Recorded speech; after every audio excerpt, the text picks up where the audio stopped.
that bar, no flex. I'm straight up out of that Swisher house with G the ass right out the check. So check the neck, check the wrist. I'm baller status from head to toe. My jewelry shop sell more grills than George Foreman, baby. Now you know that ain't an igloo, that's my watch, and that ain't snow, baby. That's my chain. That's not an ice tray, that's my teeth, and that's not a snow cone. That's my ring. That ain't Kool-Aid up in my cup. I stay sipping that purple oil. I stay flipping the slab on bowls, cause I'm a hustle till I'm in the store. Houston, text that bar, sipping that bar, no flex. I'm straight up out of that Swisher house with G the ass right out the check. So check the neck, check the wrist. I'm baller status from head to toe. My jewelry shop sell more grills than George Foreman, baby. Now you know that ain't an igloo, that's my watch, and that ain't snow, baby. That's my chain. That's not an ice tray, that's my teeth, and that's not a snow cone. That's my ring. That ain't Kool-Aid up in my cup. I stay sipping that purple oil. I stay flipping the slab on bowls, cause I'm a hustle till I'm in the store. Your hands in the air and wave them like you just don't care. And if you like fishing grits and all that pimp shit, everybody let me hear you say, oh yeah. Now, my oral illustration be like clitoral stimulation to the female gender. Ain't nothing better, let me know when it's wet enough to enter. If not, I wait because the future of the world depends on if or if not the child we raise gon' have that nigga syndrome. Or will it know to beat the odds regardless of its skin tone? Or will it feel that it's in tune and it just might get picked on? Or will it give a fuck about what others say and get gone? The alienators, cause we different, keep your hand to the sky. Like sounds of blackness when I practice what I preach and don't lie. I be the baker and the maker of the piece of my pie. Now break a tenfold, can I get some reply? Now everybody hands in the air and wave them like you just don't care. And if you like fishing grits and all that pimp shit, everybody let me hear you say, oh yeah. Now, my oral illustration be like clitoral stimulation to the female gender. Ain't nothing better, let me know when it's wet enough to enter. If not, I wait because the future of the world depends on if or if not the child we raise gon' have that nigga syndrome. Or will it know to beat the odds regardless of its skin tone? Or will it feel that it's in tune and it just might get picked on? Or will it give a fuck about what others say and get gone? The alienators, cause we different, keep your hand to the sky. Like sounds of blackness when I practice what I preach and don't lie. I be the baker and the maker of the piece of my pie. Now break a tenfold, can I get some reply? Now everybody say, them bitches fraudulent, you know you the truth. Get 'em close, stop overthinking, these hoes can't fuck with you. Get 'em close, standing on Venus in these Chanel shoes. So I'm not here this afternoon as a Republican, nor as a Democrat, not even as an American. Because if I was an American, the problem that confronts our people today wouldn't even exist. So I have to stand here today as what I was when I was born, a black man.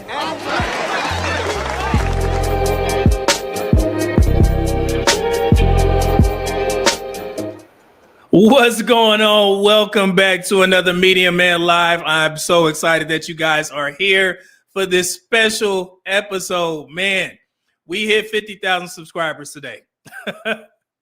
Man, I was celebrating. I was actually on the stationary bike, and I remember I just put out the video, and Pooh Man was like, "Man, we may hit 50,000 while we watching this video." And right after that, shortly after, when I went to the gym on that bike, and we hit 50,000, man. So I want to say thank you to you guys, for supporting the channel. It's been a long time coming, man, because I know certain types of content, it takes a while to grow. And just, understanding where I came from in regards to doing my research first, starting my Facebook page where I was just simply asking questions about the dating market because I was completely unaware of what was going on in the black relationship space. But to grow to 50,000 is definitely a milestone of mine. I can't believe it. And then we start talking about 100K, coming up after this, man, that's going to be amazing. So I think the channel is going, in a good place. You guys keep supporting. You've seen the caliber of videos that I've been putting out. They tend to gain a lot of traction, get everybody talking, start some conversations, people moving the goalposts, but it is what it is, man. I do this for you guys, especially for black men, and then I do it for the black community. Hopefully they'll acknowledge it and understand that whatever you were sold, the lies, it's not true about black men. And that's probably one of the main reasons why we're doing this live stream, is because we're going to go to the 2010s. And one of the first, I guess, YouTube channels that I used to watch in regards to black relationships it was a show called The Grapevine. They removed all their videos, so I couldn't grab those because I wanted you guys to listen to those as well. But the second channel that I used to watch was Madame Noir because I wanted to hear what the women were saying. And they had a show called Listen to Black Women. And that was where Black women got to express their relationship feelings about Black men, what was going on in today's culture. And then they also branched out and had a segment called Listen to Black Men. And then it was just funny that the way the Black men spoke, they were highly respectful of Black women. They tried to give their opinions and move forward. But that same grace is not extended to Black men in those types of spaces, which is why I'm here. And that's one of the main reasons why this live stream should encourage Black men to not get ran off the block. When people say they need to take away Black men's mics, this live stream will show you that is the worst thing that you can do, because we did not have any representation in these conversations. And you guys will understand exactly where I'm coming from when you see the types of things that they say about Black men, and to include how Black men corroborated those same stories and also those same narratives. If you guys have heard Black women say you guys are intimidated by a woman, you know, who got her own, the Black men on this show will actually agree with that, and they will bring it up. There are other things that, you know, Black men are like, yeah, we need to get better. But you never hear Black women on these shows say, hey, man, what do we need to do and or change in order to get better for Black men? But the reason for that is because they think Black men are less than, and it's based off of all the lies, to include the one that I just debunked recently in regards to Charlie Kirk. That was a lie that a lot of Black people believed. Even on my pages and Instagram, I was surprised to see so many Black men saying, it was one guy, he was like, man, all you did was prove that we still at the bottom in regards to our 55% co-residential being in our children's lives 100% of the time. First, the goalpost for Black men with deadbeats. He said, Charlie Kirk said that 66.3% of Black men have children and leave them. So first it was that. I debunked that. Now it's like, oh man, 55% is crazy. That just proves that we're last. So you see how the goalpost moves when it's about Black men. We can never be better. You know, we can never get praised for the things that we do, especially when I uncover these types of truths. So I love doing these types of shows to show you guys somewhat of a mirror into what a lot of Black men had to go through when we started to talk in these spaces. So you guys will definitely enjoy this live stream. We got some first, you know, for videos, some familiar faces. I seen Ebony K. Thank y'all for sending me that clip. And then also y'all favorite Sisterhood Whisper, Dr. Bryant, she's back again. And we gonna discuss that as well. And then we got another Black dude that's gonna lead into our conversation and is gonna show you why Black men are actually at fault with some of the rhetoric that goes on in Black relationship spaces, and why Black women think the way they think about us. And that's why it's so tough for me to put these truths out there and have people accept it wholeheartedly. The way that I separate people on my page is like, okay, if I debunk something and the first thing that you say is like, oh, that's not true, but you believe something before that without any statistics, you got to go, because that's questionable to me. Why you didn't do the research beforehand, and then when I put out the statistics, it's like, oh man, that's lies. Yeah, you got to go. You know, all skin folk ain't kin folk. You know what I'm saying? So on social media, it's one of the few places, if you have a channel, you can be a benevolent dictator. This is a dictatorship. You do not get free reign to say whatever the hell you want on my platform. And I'm pretty sure the people that said something crazy, you got to go. And you're probably wondering why my comments ain't showing up no more. Yeah, because I saw it. And your ass is up out of here. Yeah, let's get to it. So yeah, let's see here what we got. Thank you, Pooh Man, for putting all the links in the description. Greatly appreciated. He put the membership deal up there. Thank you, good brother. We got Olawa in the building. What up, though? Oh, let me get to the super chats. My bad. My guy, Brendan Lavelle, starting off with the heavy hand. We ain't never had Sugar Free this early in the show with the $50 bomb. He said, this is for Saturday. I missed it, but caught the replay. You are without a doubt the undisputed champ of statistics. Keep up the good work, young man. You have both sides of the aisle shaking in their boots. Please keep dropping these hot facts. Thank you, brother. I'm gonna give you a drop in a second. But what's crazy about that? Yeah, I didn't know that was such a big deal. Where I was like, man, you guys need to fact check when you're trying to be a part of certain communities, because I get it. It is when I was growing up, if you were a conservative or a Republican as a black man or a black woman, you were pretty much ostracized from the black community. So now things are different. People are able to say proudly that, hey, I'm a Republican and whatever, and of course the black community still feel away, but you guys really don't care. However, if you're going to follow a particular group and they're speaking on the black community as a disguise to degrade you, you need to research that stuff first. I don't care what you identify as, but don't let somebody from another culture speak, negatively about black people, and then you consider yourself, well, you do say some good points, brother. You supposed to bring this shit up. I shouldn't have to find out about this after the guy passed. Somebody send me or tag me in the video, and I'd learned that he's going across country spewing this same message, saying that 66.3%, 2/3 of black men have kids and leave them. That's not the first time that he said it. So I've seen all the comments, and like I said, if you said something crazy, you were blocked. And it's that simple. You can spread that hateful message over there. And I'm speaking directly to the black folks. I didn't see too many white people over there, but I did see a lot of black men. It was embarrassing, but it is what it is. Brother, I don't care what you do. I don't care if you're a conservative or a Republican. It's not my concern. But one thing I will not stand for is people from other races or you as a black person to lie on black men. It is what it is. All right. Thank you for that. Let me get this super sugar-free. Hold on. I just dedicate my whole rap style into just talking about a bitch bad to where, I mean, it's a difference. You got bitches and you got women, you know what I'm saying? And I grew up dealing with a whole bunch of bitches. You know what I mean? So you develop a way to deal with them. And, I like to be known for the one who really gave it to him. Really gave it to you. Thank you, Brendan. Appreciate that. We got Air Force Rick in the building with the $2 bomb. Says salute, Media Man and chat. Congrats on the 50K subs, man. Salute to you. Thank you, good brother. I truly appreciate it. You've been here for the long run, man. Greatly appreciate it. Thank you. And we got J Rags Soul Fiesta in the building. Cold name.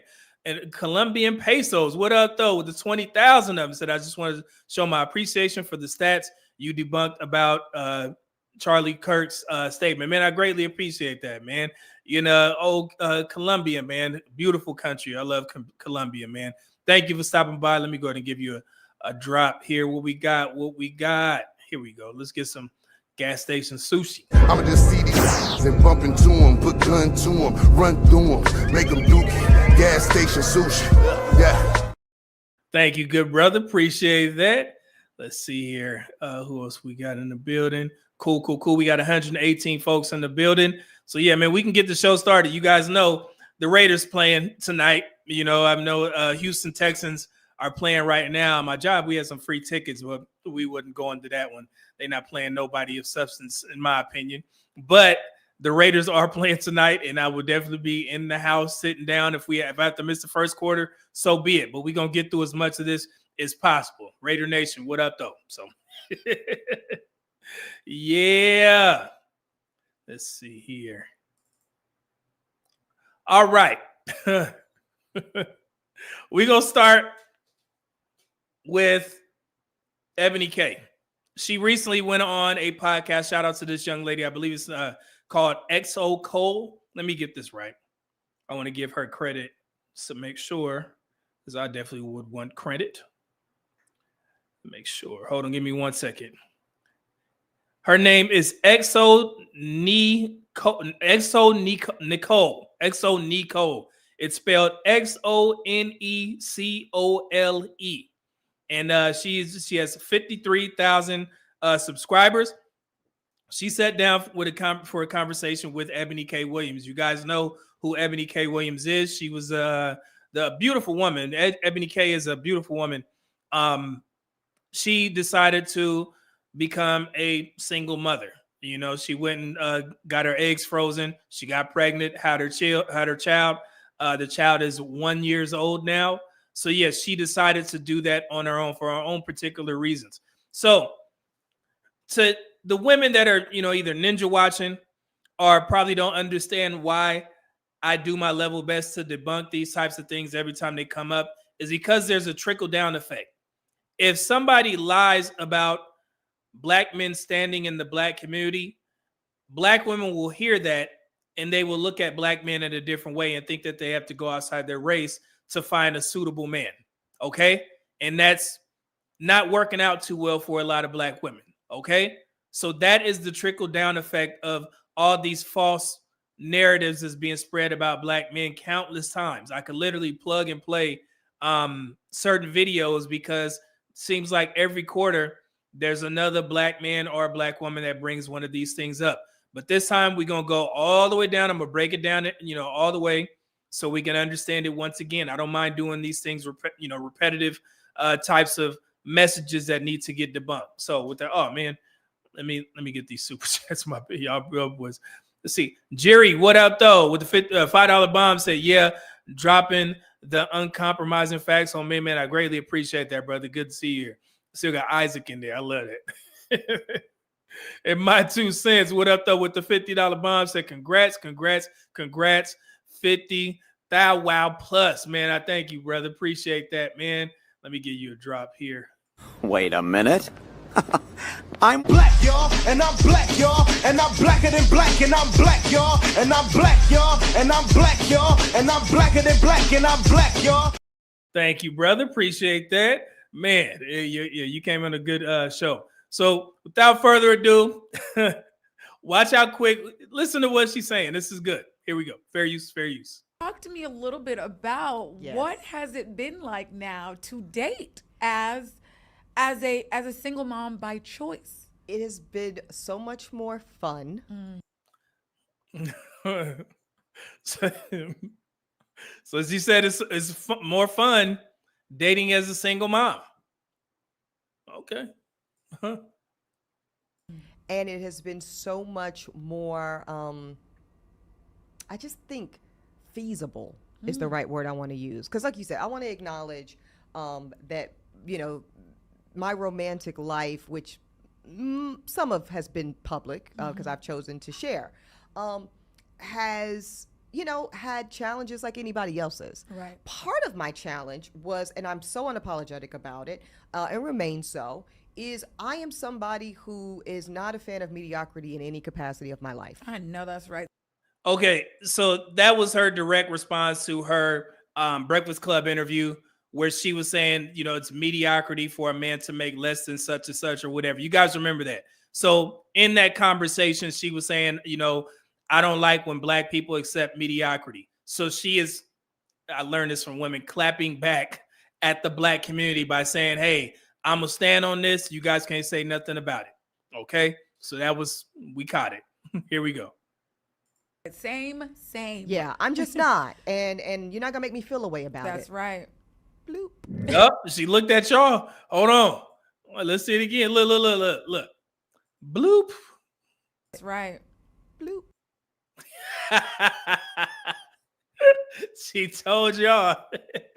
And I'm going to just go there and make some folks mad. Here we go. Because I am a high earner, it's very likely and possible that under certain circumstances with a father and a co-parent, I would end up paying child support for my own child. Again, as Halle Berry is showing us, as Mary J. Blige has shown us, as Sherry Shepherd has shown us. Yes. It's a real thing. Yes. And you don't have to even be famous to do it. Women are doing it every day these days because. Okay, so real quick, and I wanted to stop it right there. It's a short clip, so I'm going to talk about as much as I can. But it's funny that, I see women start to understand men's concerns when they start to see it happen to them. Like all the ladies that she mentioned, they all have to pay alimony. They may be paying child support. And that gives Ebony K cause for pause. She's like, man, I'm concerned about getting married because I may end up paying for my own kid or paying some guy because I'm a high earner. So it takes that stuff to go against women for them to understand why men are concerned or simply want prenups. So honestly, I would say that's a good thing. You know what I'm saying? That they starting to understand. And men, you shouldn't feel ashamed if you don't feel comfortable getting married or without a prenup, because Black women in these spaces, they're starting to understand why you guys have a concern. Okay, so that's actually good, especially with a 70% divorce rate. Black women's divorce initiation rate. Black women's divorce initiation rate is about 76%.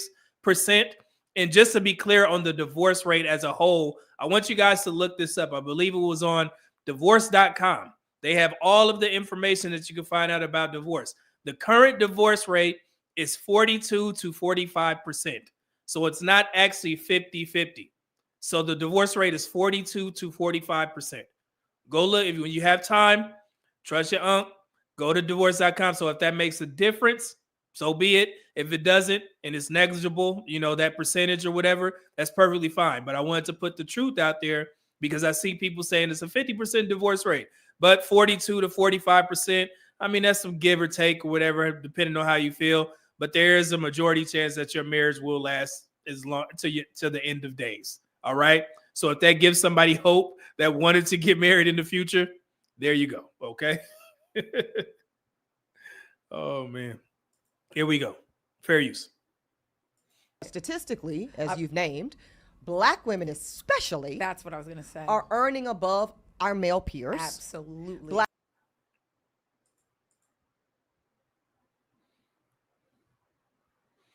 Y'all hear that? Once again, same thing. Let's go back. Listen up. What I was going to say. Are earning above our, I would end up paying child support for my own child.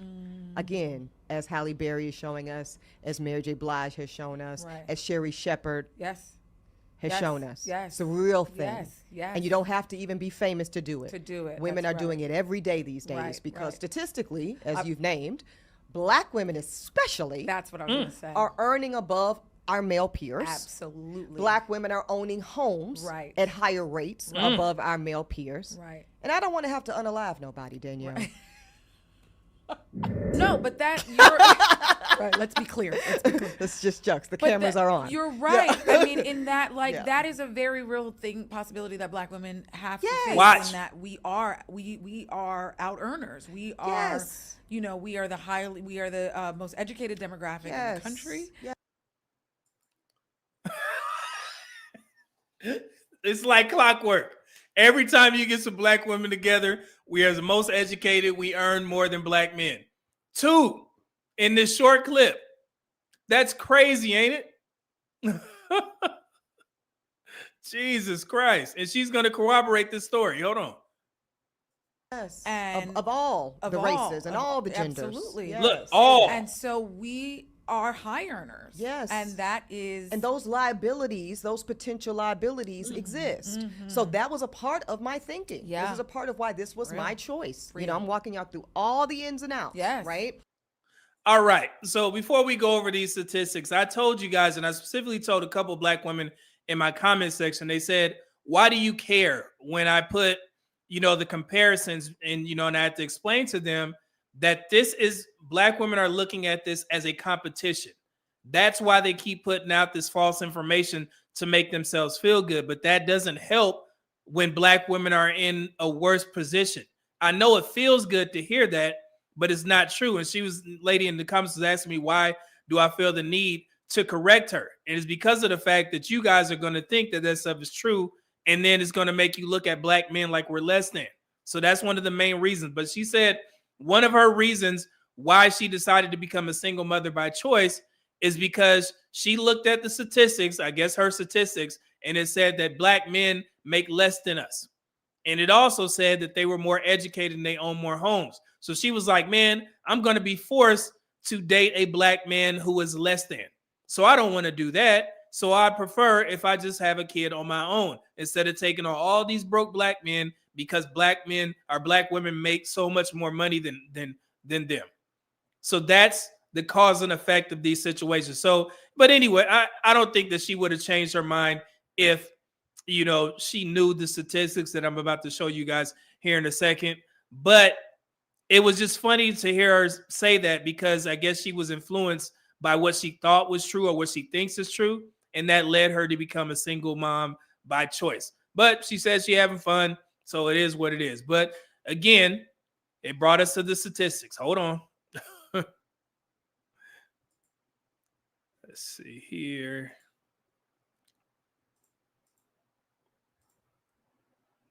Oh, I forgot about this. 50,000. I downloaded this from Tubi. So thank you guys again for the 50,000. Wow. So she said that, well, both of them said that Black women are the most educated group in America of all people, races and genders, are all groups, races and genders. If you guys remember recently, this was parroted on Revolt. They were talking about the same thing, and I decided to put out this video to attempt to educate Black women. What is wrong with third place? That's actually a huge accomplishment. Granted that Black women only represent about 7.5% of the population. Third place in regards to degrees is pretty good out of the groups. However, you guys decide to conflate the numbers and say that Black women are the most educated. Absolutely not. You can't wear that jacket. Okay? Be happy with third place. You know who else is in third place? Black men. Black men are third in regards to degrees when it comes to their gender group. Okay? So we both in third. Now we have room for improvement, of course. But don't sit there and say it makes y'all look dumb. It makes y'all look ignorant, especially when we're talking about education. We're literally talking about degrees, and you guys are spreading false information based off of what you thought was true. I don't know where, well, I do know where they got that information from. There were some websites like Essence and stuff like that that posted this. Black women looked at the title and they said, oh yeah, well, that's true. And they continue to run with it. This is not the first time that we've heard Black women, gay Black men say the same thing. And I've done videos, especially this one, to debunk that, okay? So once again, let me explain to the Black community, and this is the most recent report from the NCES. Right here, if you guys want to check this out, Post-Secondary National Policy Institute, Women of Color in Higher Education. They have the full breakdown for you guys if you want to check out the most recent numbers as of now, okay? Hold on. It's right here. Black women, it says 20 Black women. Let me read this off. According to the Census American Community Survey in 2023, 19.2% of the total U.S. population identified as a woman of color. In total, 9.6% of the population were Hispanic or Latina. 6.1% were Black women. 3.1% were Asian women. And 0.3% were AIAN women. And then Native Hawaiian, 0.1%. So among women of color aged 25 or older, 31.2% had earned a bachelor's degree or higher. The rate for Asian women was 56.7%. For white women, not represented on this women of color group, but they are around 47%. For Black women, it is 29.3%, guys. 29.3%. So no, Black women do not have the most degrees, and they are not the most enrolled. And for Hispanic women, it's 22.9%. Okay? And then with the enrollments, even between women of color, okay, Hispanic Latino women, 12.2%, and this is for the fall of 2022. Black women represented 8%, Asian women represented 4%, and the smaller groups there. And then white women actually lead, and then it's Hispanic women coming in second, and then Black women are actually third, okay? And even if you go to 18 to 24 women of color, it varies. So across race ethnicity, 60.2% of Asian women were enrolled between 18 and 24. 36.2% of Black women were enrolled. 35.4% for Native Hawaiian, and then 35.1% for Hispanic, and then 20.9% for American Indian. Okay. So it's not, and I know it's, some people, they'll correct themselves and they'll say Black women are not the most educated. They're the most enrolled. No, that's not even true. Okay. They are in third place in that area as well. And I don't know why that's something to be ashamed about. We literally only represent 14% of the population. So if it's telling you that we come in third, man, that just means that we're doing okay and we have some room for improvement. Simple. All right. Goodness gracious. And then for black men, just to be clear, I'm not going to go over all of this stuff. So for black men right here, it actually says 22%. So we are both third. All right. Right there. And again, and I mentioned this before, every race of women earns more degrees than their male counterparts outside of Asian women. Asian men actually earn a couple percentages more degrees than Asian women, but that hasn't affected their high marital rates. So the only time this message is brought up is to justify why you don't think that black men qualify. Because I mean, you said that black women earn more, and I'm assuming that you think that that's because that you guys have more degrees. And I've heard Rebecca Lynn Pope say this. I've heard Kendra G say this. We have more degrees, so we earn more money than black men. No, that's not what that means. And I know it seemed like it would make sense, but you have to look at the numbers to see what's going on. So this is how it looks when it's broken down from the same report. 7.3% difference, and I put a key fact there.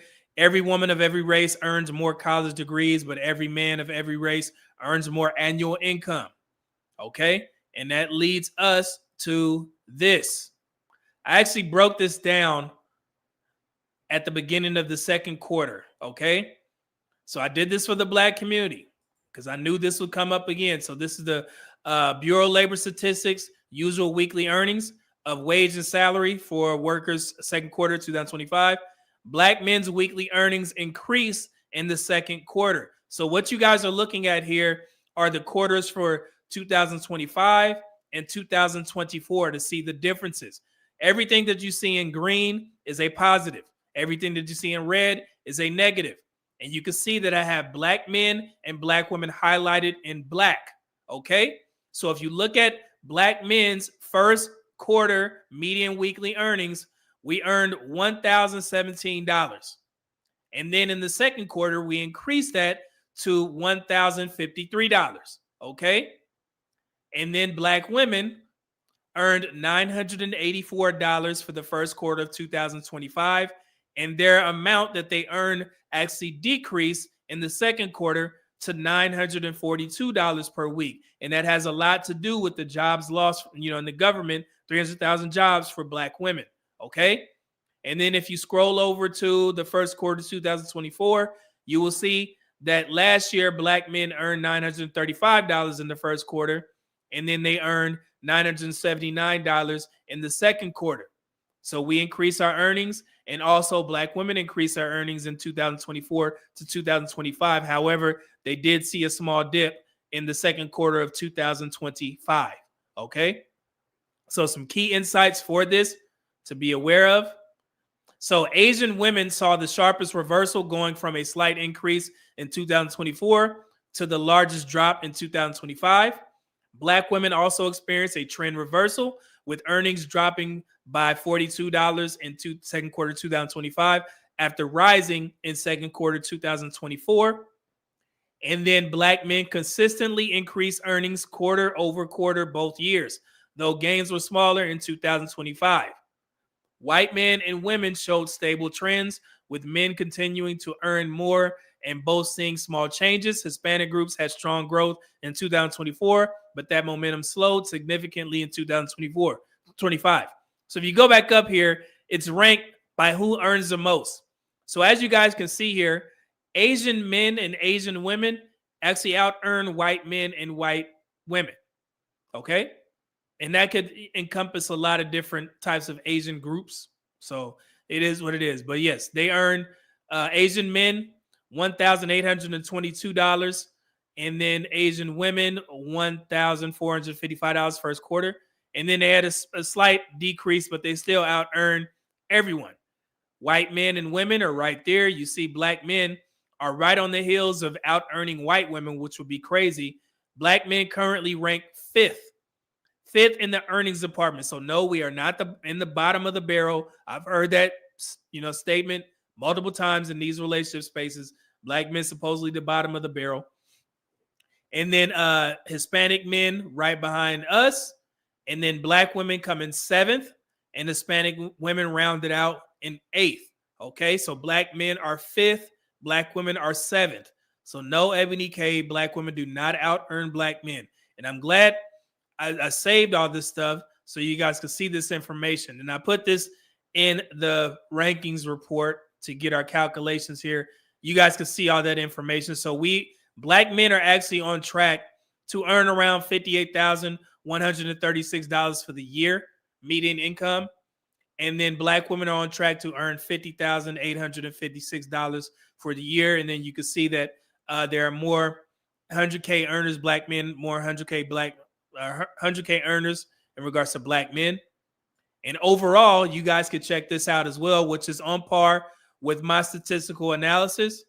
YouGov actually reported that who earns 100K and up. So currently, and this may be new information for most people, 25% of men earn 100K or more.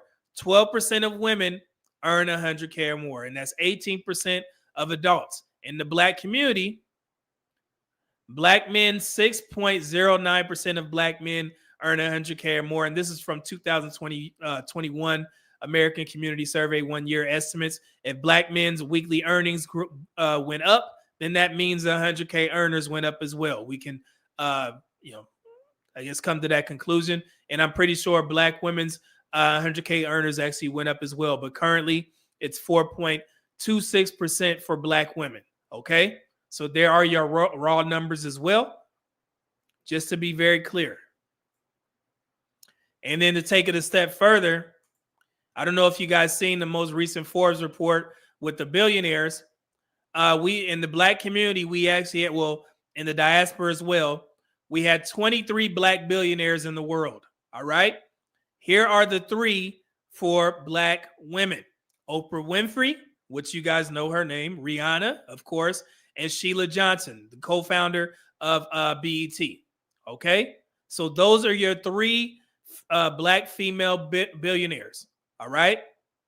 For black men, check this out. You have 3 Nigerian men on the billionaires list, but you also have 8 African American men, black men. So we actually lead the black billionaires pack. All right. You guys see that?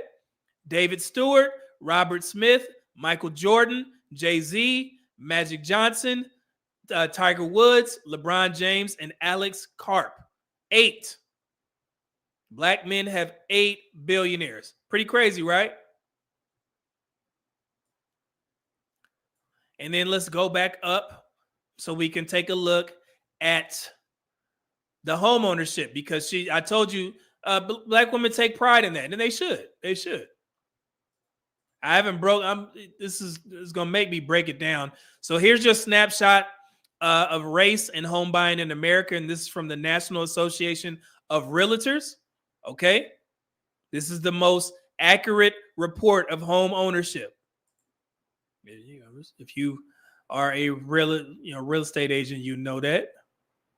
So race and ethnicity of home buyers, just to put things into perspective. I wish I could make that. Yeah, there we go. Let's leave it there. So take a look at this. This is the race / ethnicity of all the home buyers. White people own 83% of the homes in the United States. Y'all hear what I said? 83%. Okay. So again, Ebony K is saying, "Hey, yo, we own more homes than black men." But like I said, we 83%. And then if you look who's in second, black folks. We own 7% of the homes. Hispanics / Latinos, 6%. Asians, 4%. And then other, 3%. And this is how the household composition by race / ethnicity breaks out. So as she stated, she says that black women own more homes than black men. They do. Single black women own the most homes out of single people. Single black women out of that 7% own 33% of the homes. Okay? 33%. Black men own 12% of the homes. However, married couples in the black community own 43% of the homes. So yes, single black women have own more homes than single black men, but married couples in the black community own the most homes. Okay, there it is. And to give black women some credit, that 33% represents the highest amount for all singles in every race/gender. If you guys look at the report here, right there, 33%. That is the highest among single folks. So that's why I put that up there so I could put things into perspective. So yes, there are some areas where black women are doing very well, in regards to, are they quote unquote beating black men. All right. One of them, they earn more bachelor's degrees or higher than black men. And also they own more homes than black men as well. And then also, this was the breakdown. I'm just setting the record straight. Right there. Oh, lower incarceration rate. Black women have a lower incarceration rate than black men. I mean, every race of women has a lower incarceration rate. Every single woman of every race owns more homes than their male counterparts. All right. So when we did the breakdown of the 12 most popular social media talking points and what I've seen used or weaponized against black men, we started at bachelor's degrees or higher. Of course, black women have more. Education often correlates with stability and social compatibility. But STEM degrees, black men earn more STEM degrees than black women.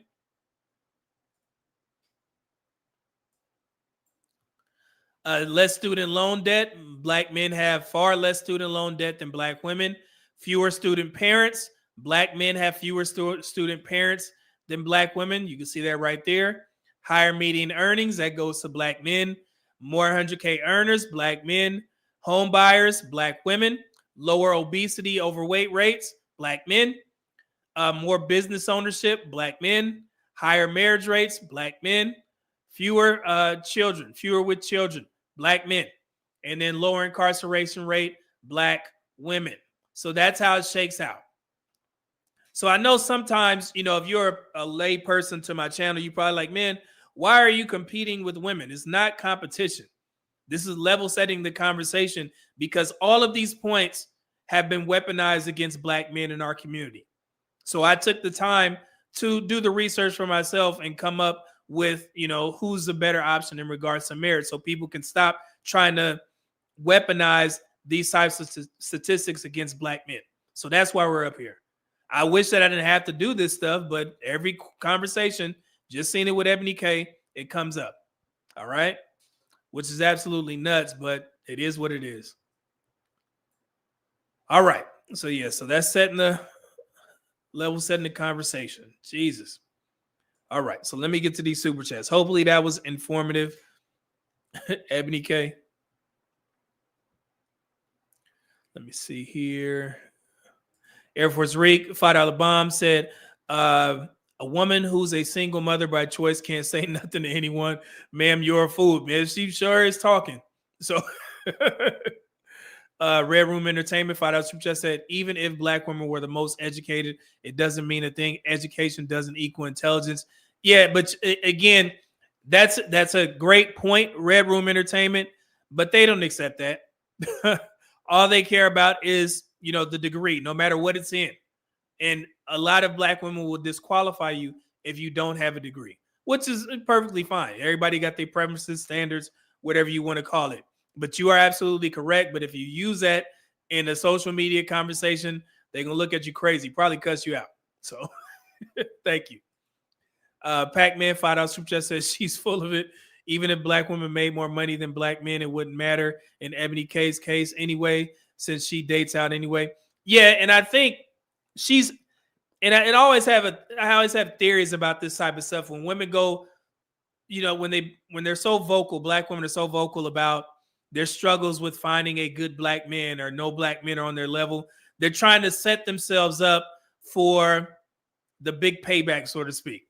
She's going to be like, well, I tried dating black men, but I couldn't find one. That's why I had to start dating out my race, and I got this good white man, and he's taking care of me now. But remember, she wants a white man that he needs to make more than her, and he needs to be able to provide for her. Even though I'm pretty sure Ebony K. Williams is a millionaire. So she has to look for that particular white guy. So she's kind of setting herself up for that. And I can see the play now. She's going to be looked at as, you know, black women to say, see, Ebony K tried. None of these black men, you know, stepped up. So now she got a white man. So be on the lookout for that. Yeah, watch. I've never lost. Never lost. So yeah. So William, man, you dropping the 100 ball again. He said, congratulations on the 50K.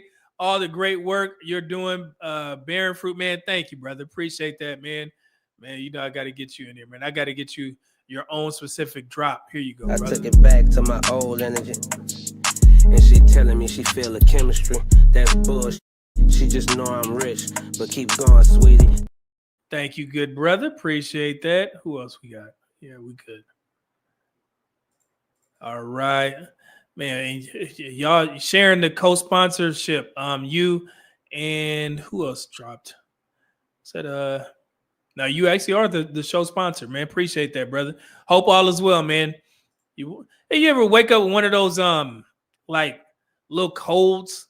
I don't know what the hell happened to me. Nothing changed in my diet. I got, you know, one of those sore throat things. We've been tackling it all day. So that's why I'm kind of low energy, but we got to do this. Let's see here. Cool. Got that. All right. So we back. Oh, Air Force Reek. $5 super chat said, correct me if I'm wrong, but didn't Ebony K fumble a Jewish man? Yeah, she was with a guy, but I remember she said that during the CV-19 stuff, she was mad at him because he wanted to spend his time with his kids, and she wanted him to spend time with her. And that was the end of the relationship. I remember she said that on an interview a while back. Yeah, so that was the reason why they didn't work. In her words, she can say whatever she wants. So yeah, but I appreciate that, y'all. So let's get to this y'all favorite doctor, Dr. Bryant. Let's go to Dr. Bryant. I know y'all love this. Hold on, where is it? Here we go. But I'm gonna remind y'all of something. I told you, she finally admitted the truth in regards to where she got her ideologies from. Watch this. I said this on this video, the Sisterhood Whisper, that she was going to do this. Hold on, here we go. Fair use. And these quote unquote, what'd she say? She's trying not to use high value. She calls it high functioning. Okay, so I was saying that in that video later on, I said, yes, everybody is trying to make up their own version of high value man. Kevin Samuels didn't coin the term, but he made it popular. He himself said that.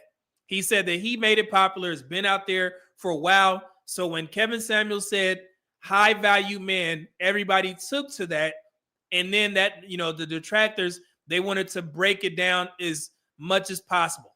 So they decided to add certain things to it. And you see a lot of people doing this. So Dr. Bryant, she tried to make up her own version of high value man. And it's just going to show you, Mr. Walker, man. Come on, man. Y'all brothers, bless you, boy. Mr. Walker. $50 bomb salute. Congratulations on 50K, brother. Keep cooking. Sharpest brother on YouTube, man. I appreciate that, brother. Y'all boys like family, man. I greatly appreciate the support. Y'all didn't have to do that. You know what I'm saying? I appreciate it. Now I got to get that money back. So I'm going to be over there, man. Thank you, Mr. Walker. Y'all boys. Yeah, you and Gavin X, man. Y'all cold with it. Yeah, let me hold on, let me see. Do we got anything funny? Yeah, here we go. This would have got y'all. Man, look. Look there. You stand her up! All right. Can you choke? Yes. You're beautiful. Are you the one who sings? Aye. Are you my jolly sailor bold? Aye, that'll be. Scrum, comport yourself! My heart is pierced by Cupid. I disdain all glittering gold.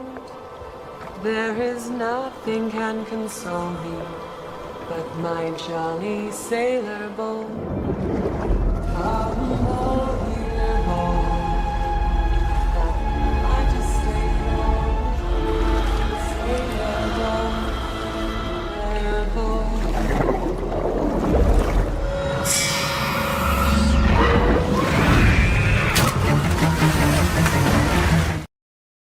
See, they would have got all y'all. They would have got all y'all. They swim up to the boat. See, Mr. Walker, look at the dudes in the chat. They would have got all of them. Look at him. Look. Yeah, I know the game. Thank you, Mr. Walker. They would have got y'all. That's what I know. Let's get to Dr. Bryant. Listen to her. Here we go. Oh, wait. Let me go back. These men, these quote unquote, what she said, high, she's trying not to use high value. She calls it high functioning. She got all these high functioning men still running behind her while she just sexes this one guy. How likely is that? But women don't hear it like we hear it. The ones that like her. Most logical women can understand this woman is full of shit. But the women that's already bought into her, they're like, hey, yeah, this is cool. Yeah, she got all these high value men just waiting to get their shot. Said, hold on, y'all had your woman talk. We gonna take going way too long. Dang. Okay. How can a low value man be high functioning? Yeah. Okay, so she's gonna explain her motto, and this is supposed to rival Kevin Samuels, but listen to who she mentions. So, I want to clear this up. Okay. Kevin Samuels. She finally admitted it. She got this shit from Kevin Samuels, but as everybody does, they always misquote what high value man actually means. So there it is. That's your proof. She know who Kevin Samuels is. Used his low value man be high functioning? Yeah. Okay. Dang. Okay. I got the wrong one. How can a low value man be high functioning? Yeah. Okay. So I want to clear this up. Okay. Kevin Samuels used his low value or his term of value as the noun of value, which is morals and values, which I love that too. I loved his term as well, right? That's not it, dummy. She said Kevin Samuels' high value thing was based off of morals and values. No, it was the exact opposite because you can't quantify that. Kevin Samuels, let's go ahead and remind the folks that's trying to bite his style. Let me remind you guys. This was Kevin Samuels' high value. What is a high value man? 6 pillars. Money. Earns a minimum of $10K a month adjusted per state. Length of time. Earns that much money for the last 3 to 5 years. Group acceptance. He's known by other high value men. Network. He has a network of other high value men. Visibility. With position and income at LinkedIn level, meaning your job needs to be something that people can recognize. All right. Visibility. With I put that in. Okay. Utility. He's relied upon and useful to the group. Okay. And they got some different types of things. All right. So yeah. So that was Kevin Samuels' definition of a high value man. He made that up, but she made up her own foolery to try and say that this is what Kevin Samuels meant, but this is what I meant. And that's what people they're trying to do now, trying to come up with their own buzzwords and terms and phrases. But Kevin Samuels was a beast with all that type of stuff. All right. So yeah, so it's crazy. Here we go. Morals and values of a person. I use the value term as an adjective word, which is value in your success, your accolades, your money. Don't that sound like Kevin Samuels' exact definition of what a high value man is? She just used Kevin Samuels' definition, and she don't even know it. Ain't that crazy? Your relationships, what you got going on, socially, economically. So when I say a man can be low value, that just means that he doesn't make a lot of money. His economic status isn't high. He's not. So, so you're a low value man if you don't make a lot of money. It's subjective to her, whatever a lot of money is. So you're a low value man. Okay. Not affluent.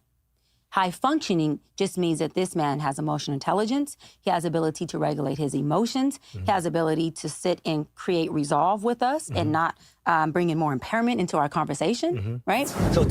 Okay, so real quick, the reason why she put that in there is because that was what detractors used against Kevin Samuels' high value pillars.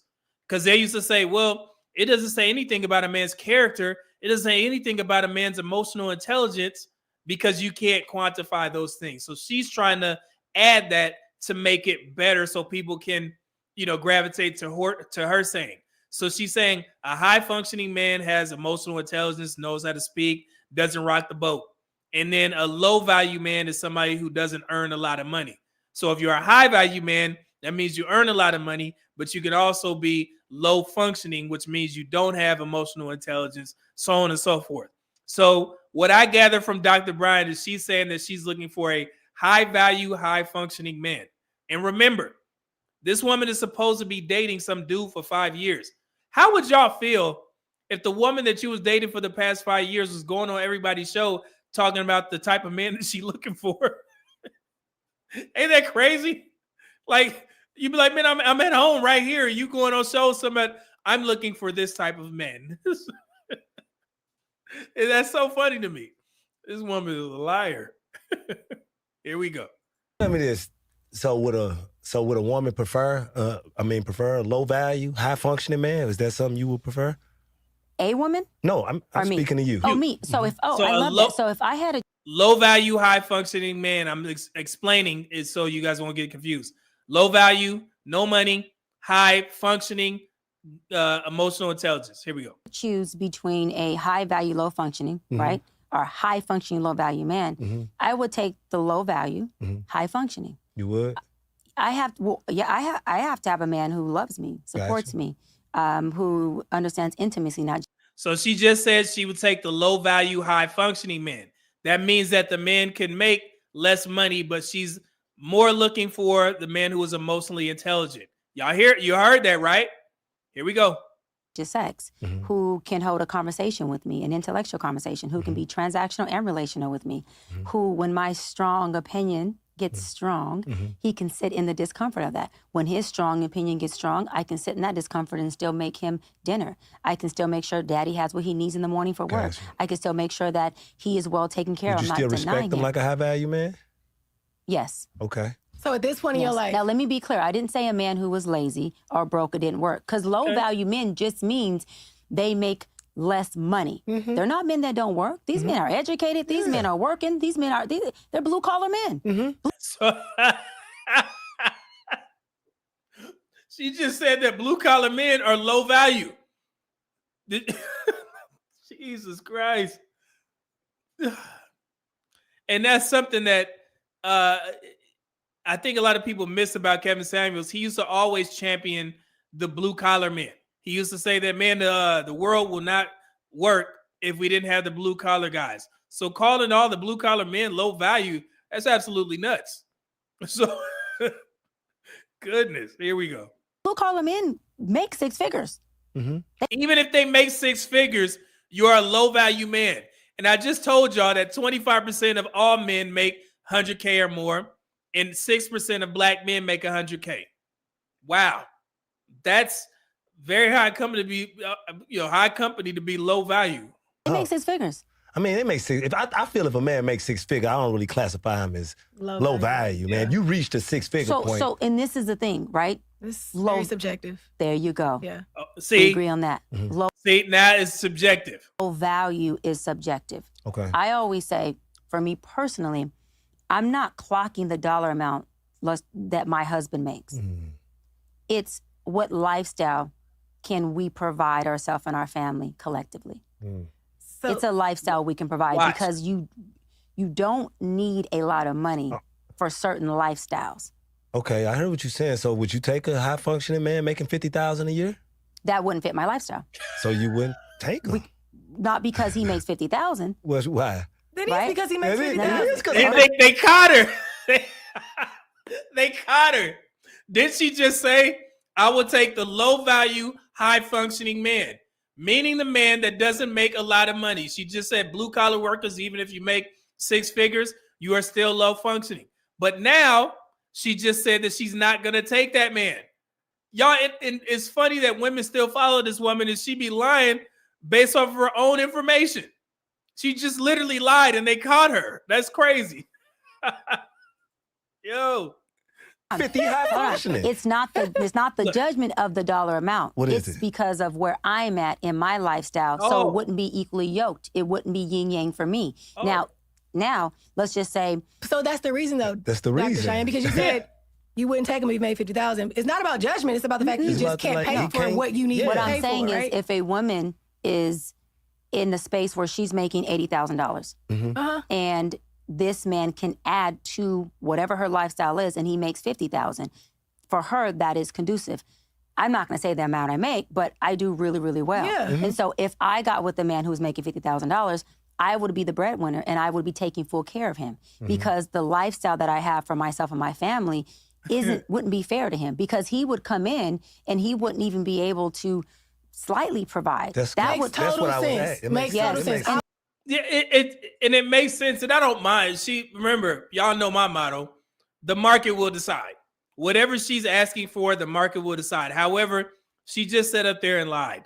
Okay, she doesn't want to say that the reason why she won't date that man is because he makes less money, because she understands how social media works, and this is another example of her trying to win at both ends. She's trying to appease women, and she's also trying to keep the men at bay from breaking this stuff down, because she understands that if she says, I won't date a man that makes 50K or less or something like that, then guys like me will get a hold of the video, which I did, and we're going to discuss it.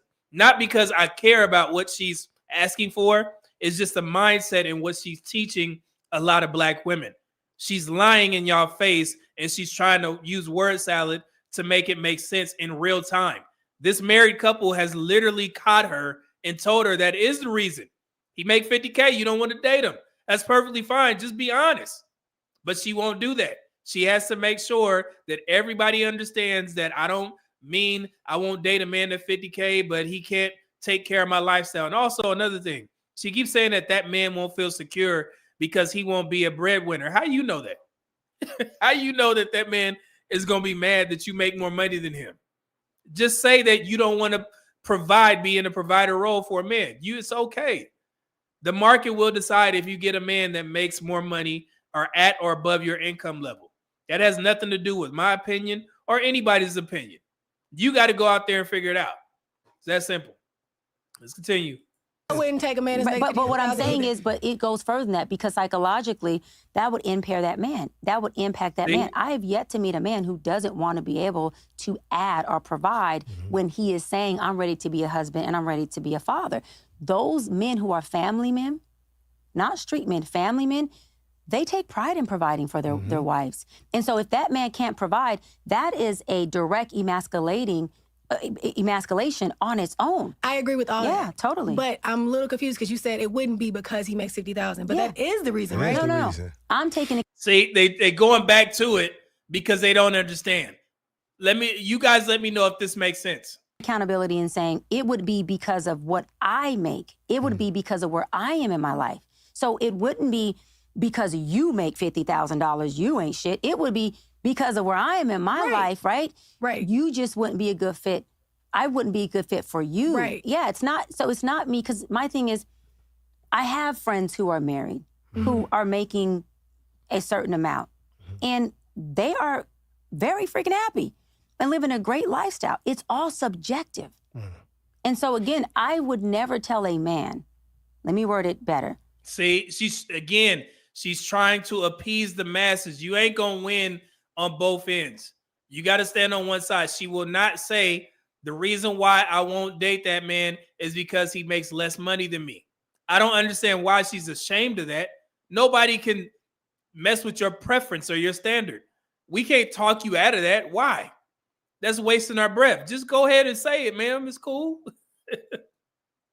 Because you made $50,000, you can't be with me. That's not what I'm saying here. Yes, you are. What I'm saying is because of where I have grown and because of the lifestyle I became accustomed to, I wouldn't be a good fit for you. That's the same thing. That's the same thing. That's what I was saying. It can be to us because you're not the man I'm saying that to. Okay. I get. No, they were on the right track.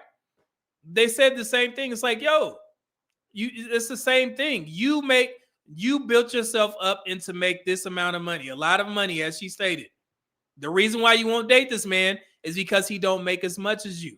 That's okay. I don't know why she's always ashamed of the obvious. Everybody see it in the chat. It's like, yo, just it's cool. So for me, because when I'm having a conversation with a man about this, my intention is never to emasculate him or never to make him feel small. So words do matter when it comes to a conversation you're having with someone when you intentionally are not trying to tell them you ain't good enough. It's the Yeah, same but what if thing. he's Whether you half say it or half not. functioning? He making 50. He make you feel For beautiful. me personally, that is still a great man, but he's not conducive for where I am in my career. Because he don't make enough as a money for woman. you. Because he couldn't sustain, and it would in return affect this man. Be honest. You couldn't respect him. You couldn't. No, respect I could him. respect him. You can respect him. Yes. Well, then why wouldn't you take him? He make 50. He make you happy. Because what happens is psychologically, when that man cannot provide for a woman of my caliber, it affects him. So as he. How do you know that? And what is your caliber? Women like this are absolutely nuts. Based off of her example, I would consider Dr. Shaheem Bryant, was it low functioning, high value? Because she says she makes a significant amount of money, but she is low functioning. This woman is a problem in heels. And she don't understand that, but she puts herself as if she's high value and high functioning. Remember, I'm using her metric. High value, meaning she has a lot of money, and high functioning means she has great emotional intelligence. Obviously, she doesn't, because she's literally dating a man for 5 years and emasculating this man by going on everybody's talk show talking about the man that she wants. That's crazy. This woman, Lord. He becomes emasculated as his confidence starts to dip, as his self-esteem starts to dip. At that point, a woman starts to lose respect because I can only respect you at the level that you respect yourself. So why would I put a man in a position that is called selfish to me? And to me, that's no. Don't turn it on to you. Stop. She's trying to swindle these people. No, you're not gonna do that here. Basically, what she's saying is, I don't want to put a man in that position to feel less than because I make so much money. If I got in a relationship with this guy, he would feel sad that I'm taking care of him.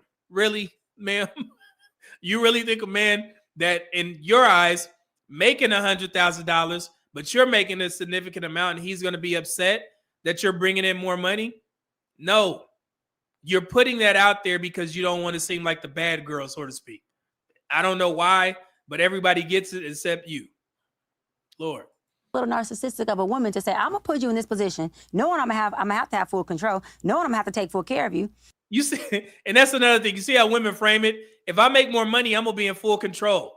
But they get pissed off when a man is making a significant amount of money and the husband is like, you can't wear that outside. It's like, well, y'all understand it when you make more money, but when a man make more money, you want more equity in the relationship. That's crazy, right? Even though men do that all, regardless, because men always date down. It's our practice. But yeah, it's just funny how when they are in the upper hand, it's like, I got to have full control. That's crazy. You learn. And then just say, well, it's going to affect you mentally. And when it does, I'll just roll on that and maybe either take advantage of your vulnerability or just say, well, you know, I can be the powerhouse. I can always look like the one that's big, the big shot or the big dog of this relationship. Right. No, I'm not here to make a man feel small.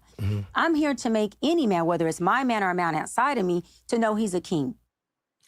Y'all believe that? I'm always curious as to how black women receive her. Like, even with all the stuff, the Paul Pierce interview, like, how do y'all, do you take her advice? Is there any advice to be taken? It's no advice to be taken. I'm gonna have to ask that question. Like, damn, like, how does that work? I would love to talk to black women as a whole and be like, yeah, what y'all feel about, how y'all feel about Dr. Cheyenne Bryant's message over these past couple of interviews? That's really interesting to me. I don't know. Maybe take some psychology classes. I don't know, but that was her. So got Kevin Samuels' message all wrong, but she did acknowledge the fact where she derived hers from. It's crazy. Lord. Ty Pro, what up, though? He said became a member. Thank you, good brother. Somebody dropping out memberships. Let's see. Thank you, brother. Appreciate that. And then also, there you go. He gifted 5 Media Man memberships. If you were so lucky to grab one of those memberships from Ty Pro, please make sure you thank him and also maintain it. Brother, thank you for that, man. I appreciate it so much. Ms. Walker, what up, though? $2 who just said, she is a traumatized, hunching siren harlot. Yo, hunching siren harlot. That's good. Wait, hold on. Do I have a here we go. I know what to get y'all. Here we go. Oh, yeah.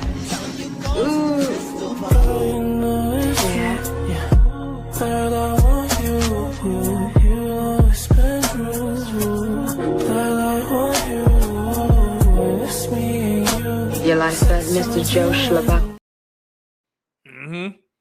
Siren harlot. She would have got y'all asses too. I know.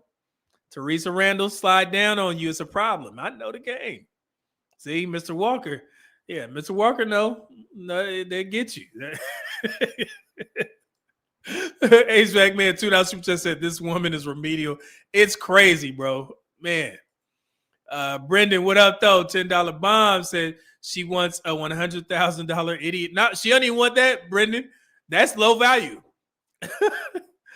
Even if he makes 6 figures and he's blue collar, that's low value. What man is going to feel comfortable with that? If they place value in Dr. Cheyenne Bryant's message, she just called a blue collar worker making $100,000 low value. Wow, that's crazy. Sorry, bro. Said congrats, Media Man, on 50K. One of my favorite creators, bro. Man, salute, brother. Thank you, man. I appreciate that. You've been very consistent over here, man. And I appreciate it so much. Thank you, brother. And we got Young Bo. What up, though? With the $20 bomb. Good to see you back, man. So congratulations, Media Man. Glad to see the channel growing more and more. Keep up the good work. Greatly appreciate it. You be safe out there, man. I know a lot going on. So, man, good to see you here, man. You alive and well. Thank you, brother. King P Beats, what up, though? $5 super chat said she sounds like that. Wait, that EP of Family Feud, the episode of Family Feud when they were trying to say "mammy." I differ from mommy. I didn't see that one, man. You got to. I want to get that clip. And then you said $2 just said talking out both sides of her mouth. Yeah, man, it's crazy. How in real time you gonna have an example or a definition, and then you go against that, describing on what you want. That was crazy. That was nuts. All right, so y'all ready to get pissed off? I'm about to piss the dudes off. This is gonna be funny how this video is gonna start. So what I did, I grabbed a couple of Madame Noir clips, some of their videos. I put them all together into some sort of a compilation, but I did start it off foul. Y'all could be like, what the? Here we go. Hold on, let me show you guys real quick. This is going to be funny as hell. All right, so This is the status report from Madame Noir. This is explaining how we got to this point and how these talking points have been parroted, for decades and decades. We are now in the 2010s. We started in the 1990s with Rolanda. Now we're in the 2010s hearing what black men have to say in regards to relationships and also how black women respond to that. And it's all provided by Madame Noir's page. So this is a channel that was created by black women for black women, which is why Kevin Samuels was saying black men need our own spaces so we can tell our own story. It's one of the main reasons why I'm here. Okay? So without further ado, fair use. Guys, relax. Because I want y'all to listen to how they describe this first segment. Yo, man. This is going to be good, man. Woo. Where is it? Let me get this off here. Yeah, just relax, take a seat, calm down. We're going to be all right. Hey, yo, here we go, man. Fair use. This is the status report episode where the men get real about their role in society, why black women have surpassed them professionally, and how that dynamic affects our romantic relationship. Did y'all hear that? It was so quick. I wonder if them brothers signed off for her to say that. Wait. I go back. Listen, hold on. Do black women Wait. It won't let me go back. Jesus. have to date down to find a black man? I don't think necessarily. Damn, I want to go back. Damn it. It won't let me go back. That's all good. But y'all heard that, right? Nah, this got to go back. I don't know why it's not letting me control it from here. Oh, here we go. Listen close. This is the status report episode where the men get real about their role in society, why black women have surpassed them professionally, and how that dynamic affects our romantic. This is the status report episode where the men get real about their role in society, why black women have surpassed them professionally, and When did black women surpass black men professionally? This is the type of conditioning that a lot of black women have had. So now y'all understand why these talking points exist. Who said that black women surpass black men professionally? And then the same conversation about dating down. Didn't we just hear that? See, y'all starting to make sense. Painting the picture. Here we go. and how that dynamic affects our romantic relationship. Do black women have to date down to find a black man? Uh-oh. I don't think necessarily black women have to date down to find a man. I think what happens is that because of social economic conditions, you get to a place where you find more black women going to college and getting postgraduate degrees. You see? I'm not going to stop it too much, but I'm just going to point this stuff out. Same talking points. Some of our men and women are very ignorant in regards to the statistics. Here we go. Which means by the time they enter the workforce, they're earning at a higher rate than, say, the man who didn't.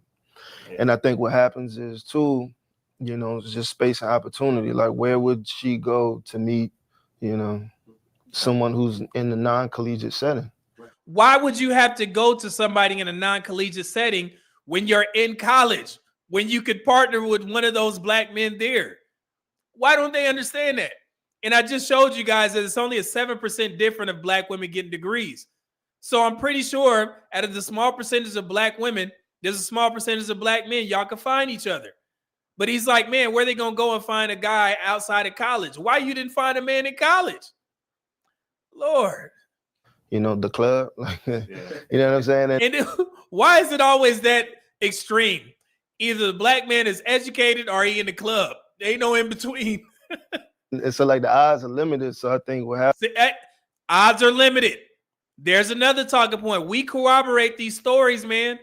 It's our fault too. Happens is that black women probably do have to date up or try to find somebody. And as far as dating down, to find a black man, it really depends on their standard. Right. they might have a perception of what their ideal black man that Angie Stone told them, you know. But that's a, you know, you see that embedded in a lot of women right from the time when they're girls.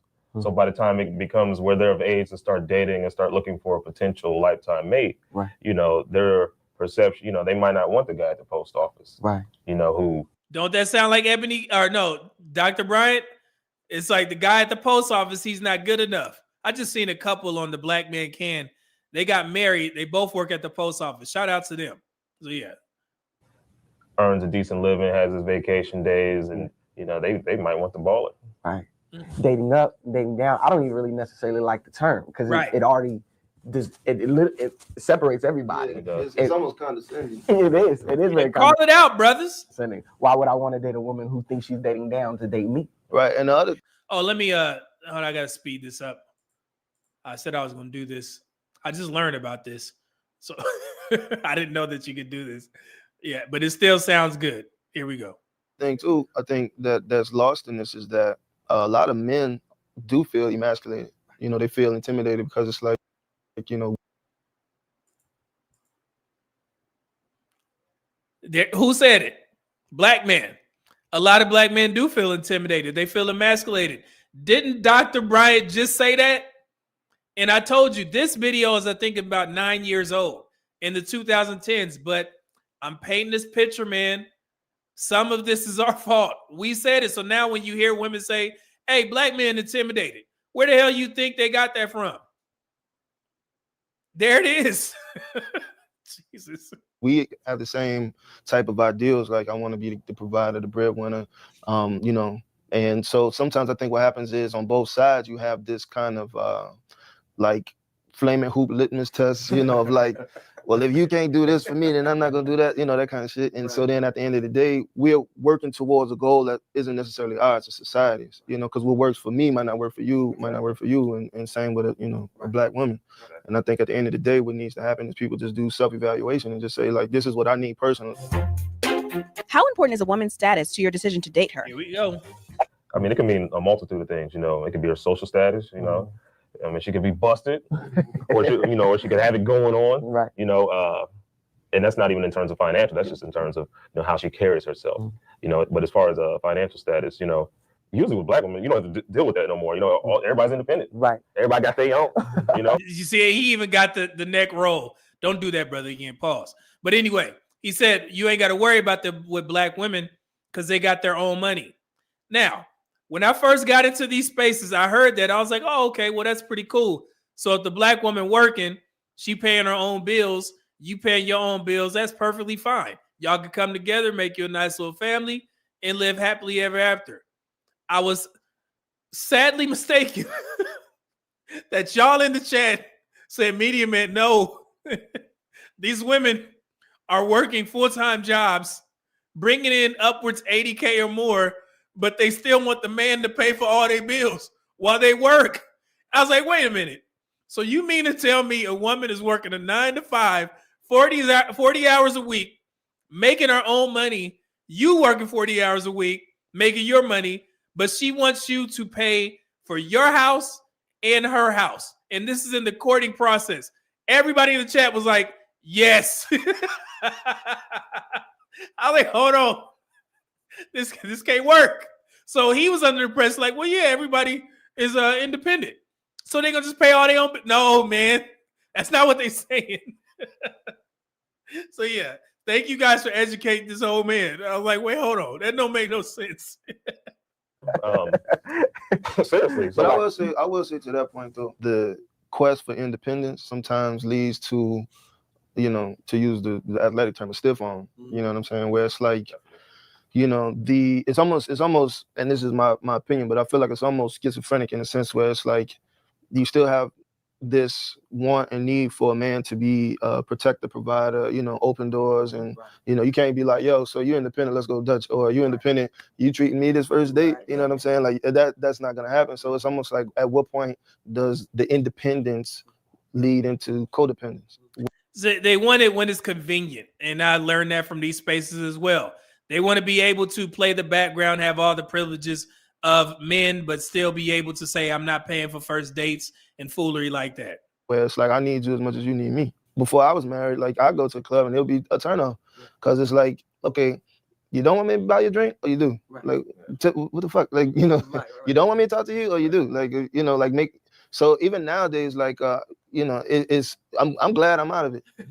Because I wouldn't know. And I think that does lend to some dudes like dating outside their race. Because I heard a lot of, now my wife is black, but I heard a lot of dudes, my partner saying like, you know, it's just too much baggage to get past. And in terms of status, you know, if you meet a chick who, I can buy my own drink, you know, they can put on the busted list. Right, you know? right. Well, I mean, and if So that brother in the middle, he's still under the impression that if a woman is working, she gonna pay for everything herself. Shout out to Theo Coop, man. He had me dying laughing. I was getting ready for this show.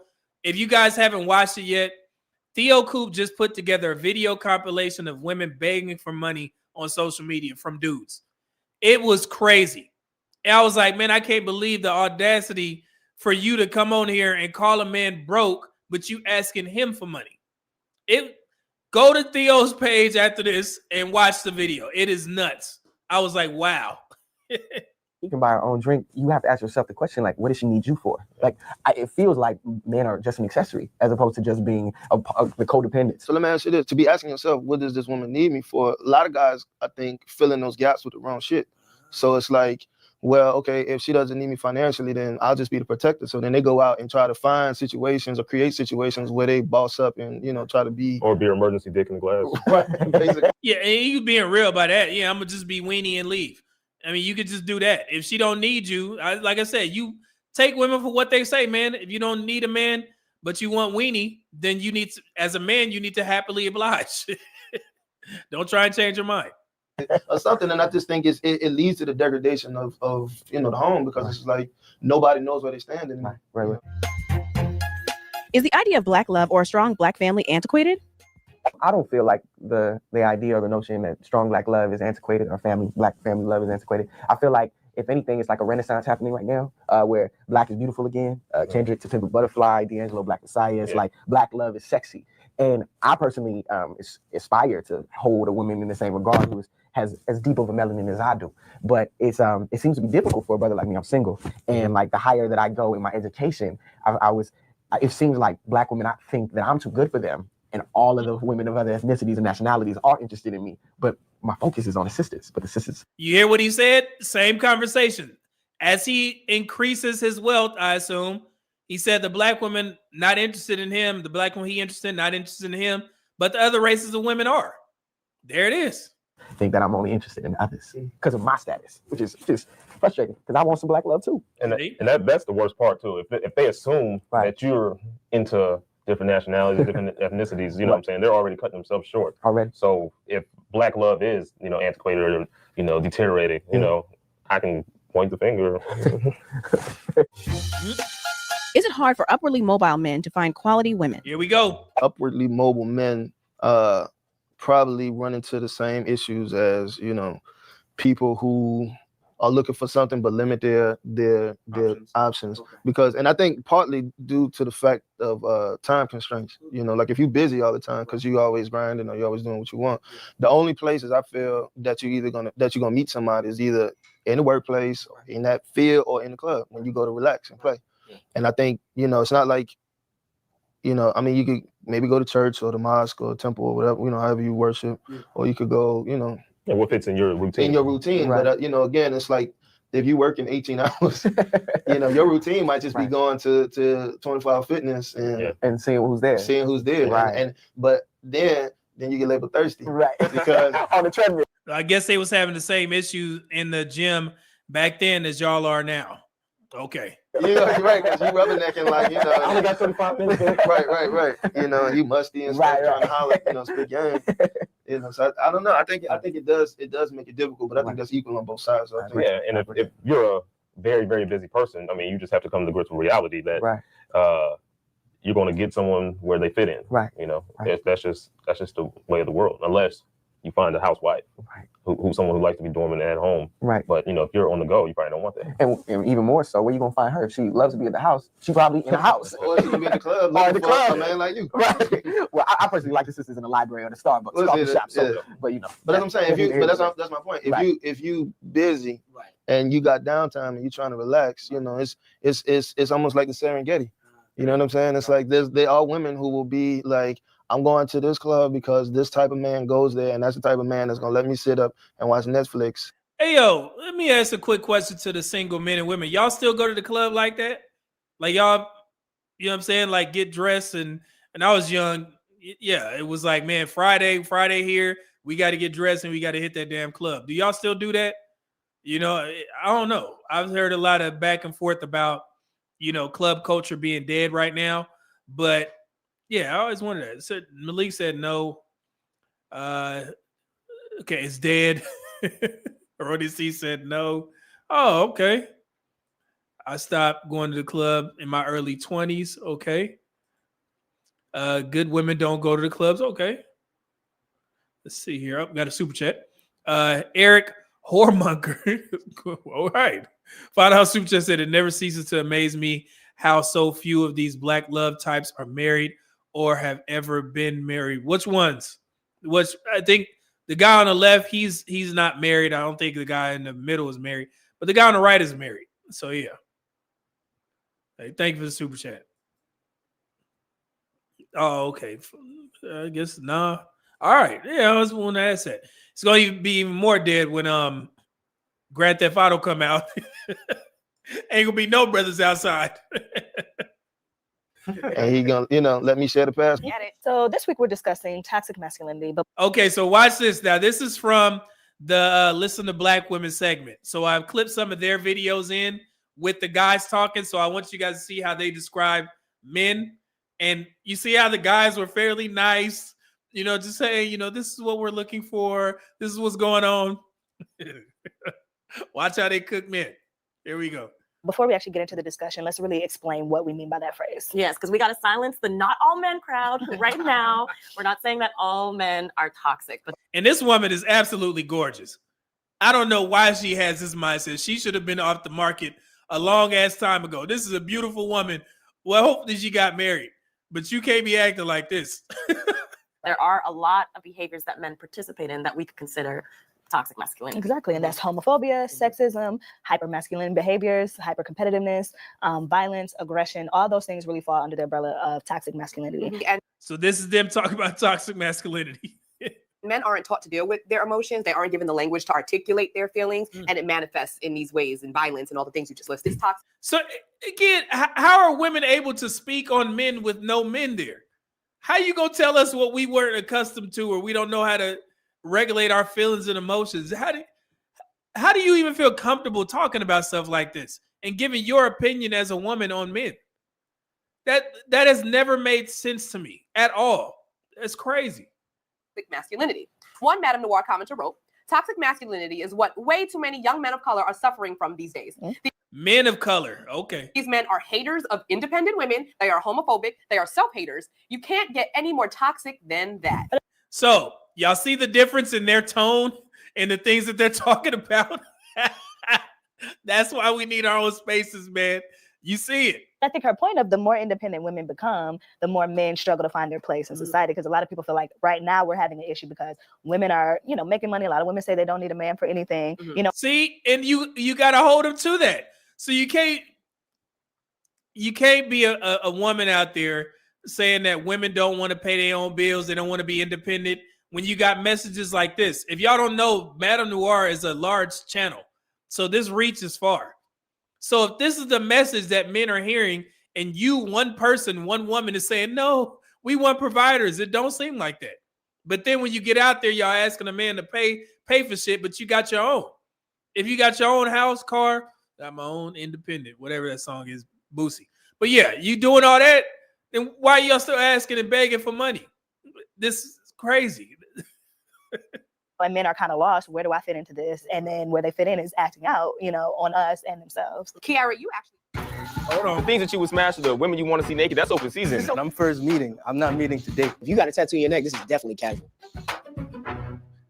Here we go. Welcome to Ask a Black Man, the show where we get real answers from real men. I'm your host, Kayla Walker, and on this episode, we're discussing the life of a single man. Let's meet our fellas. Mo.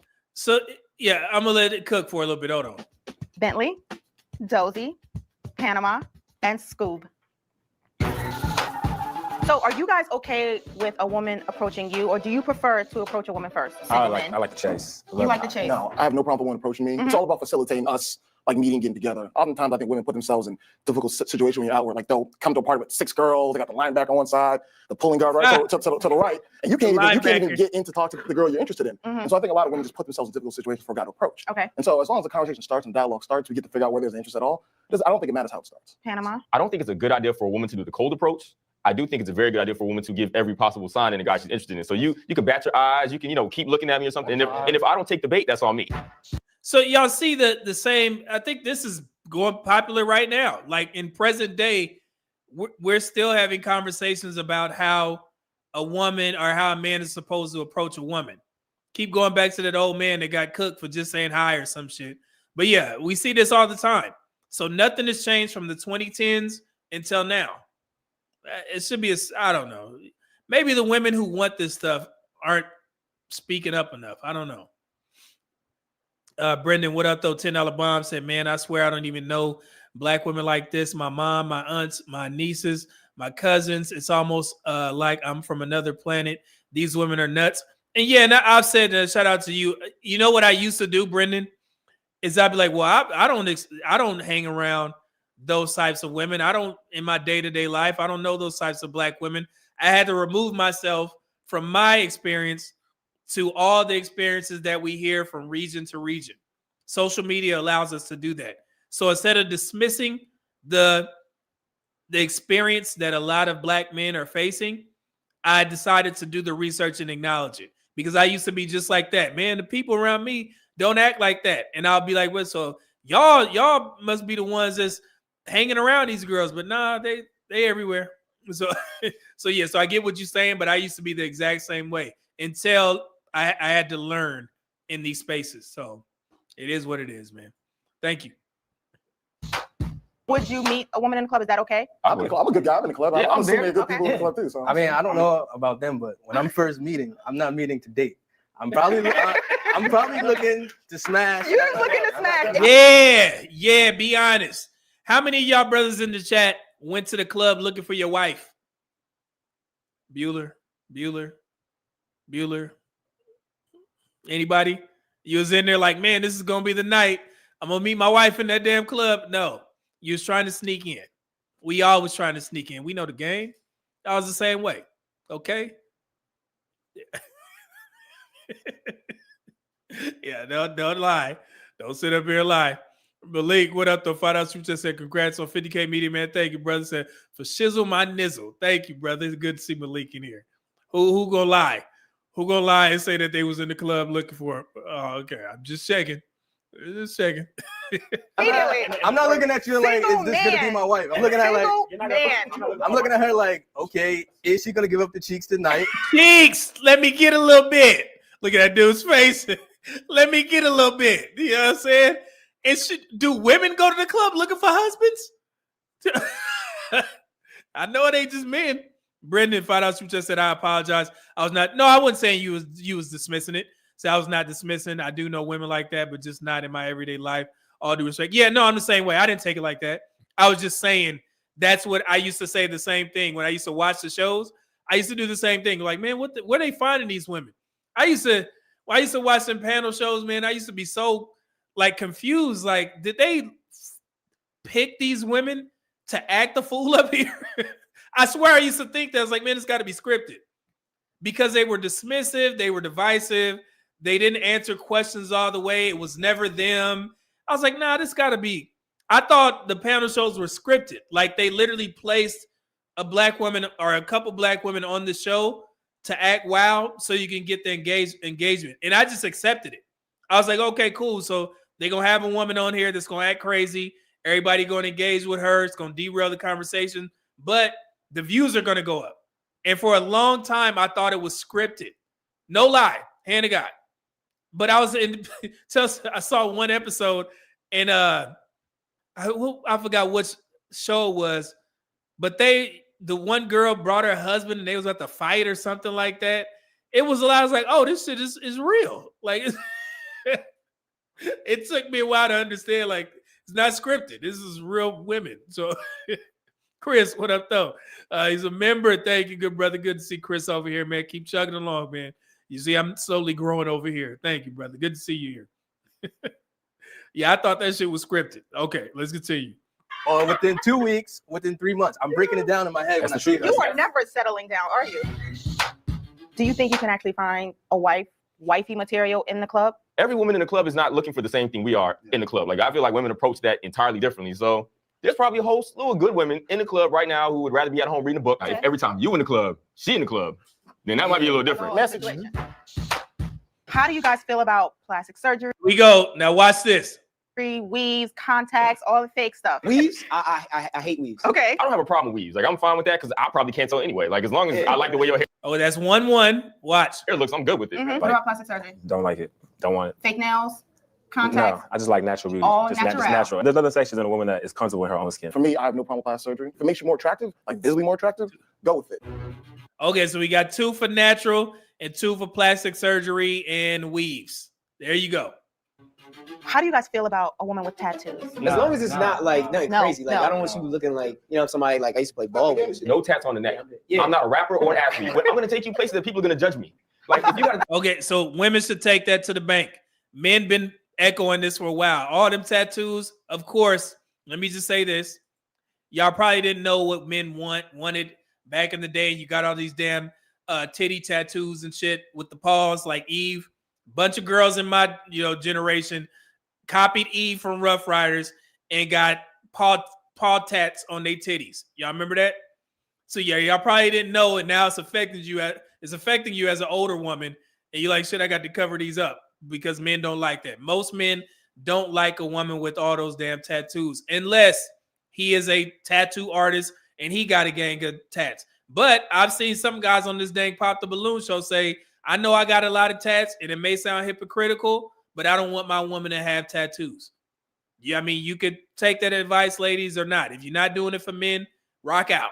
Do what you need to do. But just letting you know, you go on the dating market and you're looking for a suitable man, most suitable men do not like women with all these tattoos or tattoos that you can't cover up. Big ass back tattoos and shit. Just putting it out there. You can take men's advice in the chat. They will tell you. All right. I'll listen to black men and then say, no, that's not what y'all like. All right. tattoo on your neck, I can't take you anywhere. It really depends on whether it's casual or serious. If you got a tattoo on your neck, this is definitely casual the whole time. Straight up. At what point does a man settle down and propose? When he's ready to settle down and propose. Yeah. When you're ready to get married, you make the decision. So it's about timing more so. Yeah, timing a decision when you want to get married. I don't think it's about time. I think it's about meeting the right one. I feel like at the end of the day, if you meet the woman that you're in love with and you want to marry her, you're going to marry her. And nothing's going to deter that. Right. So guys, would you want your daughter to date you? No. That's a good question for the chat. We covered this a while ago. Would you want your daughter to date you? I told you guys when I was young, I didn't date with intention. I didn't date for intention. When I got married the first time, got married for the wrong reasons. Told you guys that story about being deployed so many times in such a short span. I wanted somebody to be there on the tarmac to greet me. I found my then wife. We had my beautiful daughter. So yeah, back in the day, no, but from the past, I would say 15 years, absolutely. You know what I'm saying? She gonna, get the soft life, I guess. I learned that's what it is. So yeah, like my wife. So yeah. But where you're at now, would you want your daughter to date you or marry a guy like you? Think about that. That's a good question. Oh, absolutely not. This is difficult. I have a daughter, and this is difficult. The version of me that I'm becoming, I can live with because I've grown a lot because of my daughter and the situations I've been in. However, pre my daughter showing up, I wasn't a bad dude, but I definitely pulled some bad dude moves. And I would be the kind of guy that I would probably tell my daughter to look out for. I say yes. I would recommend myself to my daughter. You would? Yeah. Okay. I think what people should be looking for someone that makes them laugh, who's interesting, who's smart, who can hold dialogue. Why wouldn't I? What's the one question you would never ask on the first date? what's your body count? Are people still asking that? I'm just saying that's very personal for the. What's your body count? That's a popular term. Do y'all? I hope y'all ain't going out there asking women on first dates, what's your body count? Y'all ask that, men. Let me know who's active in the dating market. Don't be going out there asking a woman what her body count is on the first date. She gonna, even if she was the answer, she gonna lie to you anyway. How you gonna know? You ain't gonna know. So stop. All right. First date, like, you know what I'm saying? So, you know. Was that your one question you wouldn't ask on the first date? Well, I mean, that and, you know, something like, yeah, you trying to get crazy after this? Like, Thank you for letting us into the lies. Hey, some of these women be ready to sneak in, though. Okay, so. Okay? Yes. You guys look beautiful. Yeah. So let's get right to it. Describe what the modern day Black woman is. What is the modern day Black woman? What is the modern day Black woman? This is from Ask a Black Woman. Look at the panel. Beautiful Black women up there. Here we go. I think it's definitely something that we're stepping into now, being entrepreneurs, business owners, independent. Why is that the first thing that they go to? I was listening to this. I was like, man, this should be a sincere message. And you talk about business and work. Oh. Striving for a little bit more than I think in the past, individually, and keep growing. Where are relationships on the list of priorities for the modern day woman? Is it high or is it in the middle? I would say that it's high, but because we're prioritizing ourselves and our dreams and our passion, that it's difficult to date. It's like see, that's why I say just let the market decide. She said it's high, but we're prioritizing our dreams and our careers and shit. We ain't got time to be, you know, messing around with trying to find a husband. This is it right here. It's funny. A lot of Black women know. They know what they're getting themselves into. So that's why I stopped doing, you know, I guess PSAs like that by telling Black women like, yo, if you take yourself out of the dating market for 10, 12 years while you're curating a career, and then you decide to hop back into the dating market to look for your husband while you're older, and typically at that time you have kids, it's going to be tougher. But they are actively choosing that path. So it don't make no sense for me trying to be somebody's unk, the internet unk, and give you some advice that they already know. It's like, yeah, we prioritizing our careers. At that point, cool. And you will let the market decide. So yeah, they know. Intimidation factor, and you're more aware of, like, you're just not going to date anybody. You want someone who's actually going to add to you and not take away. So it makes it difficult, although it's like number one on the list, but it's hard. I think as we get closer to like the goals and achieving our goals, it will probably become higher on the list. That's wrong. That is wrong. Yo, she said as soon as we're done pursuing our careers or get to that point in our careers, then we'll start looking for a husband. That's what I was talking about. You take yourself out of the dating market for years and years, you are successful. That's an amazing thing. But don't think your chances are going to be the same when you're 10, 12 years older and potentially have a kid or two. It's not. But they keep, this is crazy. It's like, yeah, I can pick and choose when, yeah, oh, Lord. If you do meet like that partner that can support you and is willing. And you see all these Black women are gorgeous. They're beautiful. They're pretty women. What that damn mindset? Lord have mercy, the conditioning. Lord. To help you with all of your like goals and aspirations, like that is something to hold on to. But if that's not that person, then you're just going to distract from where I'm trying to get to. So a couple of you guys mentioned the word intimidating. Are you saying that men are intimidated by your drive, or is it more intimidating because you're trying to balance both, that you're intimidated of the actual ability to try and balance both? I think with my personal experience meeting guys, and I have to tell them the things like I'm passionate about, when they hear, oh, you want to be a business owner, or you want to write a book, or you want to have this big conference, they're like, oh wait, yeah, you don't need me. So I think that in itself, it's like they don't see themselves in the mix, or they think that they can't provide. You see that? Same talking points, man. There you go. And men, hey, some of y'all got to get better, man. So I think that's like that. Is that how you all feel? No, I don't feel that way. I feel like I don't attract people that would even have that in them to feel intimidated. Bald beauty. Here we go. If you're feeling intimidated by something, that means you're most likely lacking something. So I think that, and I'm not going to speak for everybody, but with the things that we have going on in our lives now, we're looking for somebody who can actually balance us out and be on the same level and not feel that way. So, you know, I think that if I met a guy who was intimidated, it's just like, no, bye. We don't have time for that. The modern day woman is not going to just put up with it. See, God dog it. Man, if social media has taught me anything, and I know y'all be laughing your asses off when I do the Pop the Balloon reviews, and I'll say, "Oh man, this is a pretty woman," and then she get to talking, I'm like, "Oh well, god dang, this is a sailor in there." Y'all be like, "Man, see, that's what we dealing with." So it has never been anything wrong with black women being beautiful. Black men's preference is black women. The standard of beauty to black men is black women. But when it comes to that dang attitude that black men be talking about, they just won't change. So it ain't got nothing to do with black women being pretty. Yeah, it is what it is. But yeah, but they start talking and it's like, oh, there it is. Like all these women, it's like, man, they pretty, but then you can hear the effiness in there. Anything anymore. We're not going to just settle for anything, which is why we're focusing more on our education and our careers and working on ourselves. So is chivalry still alive? Yeah.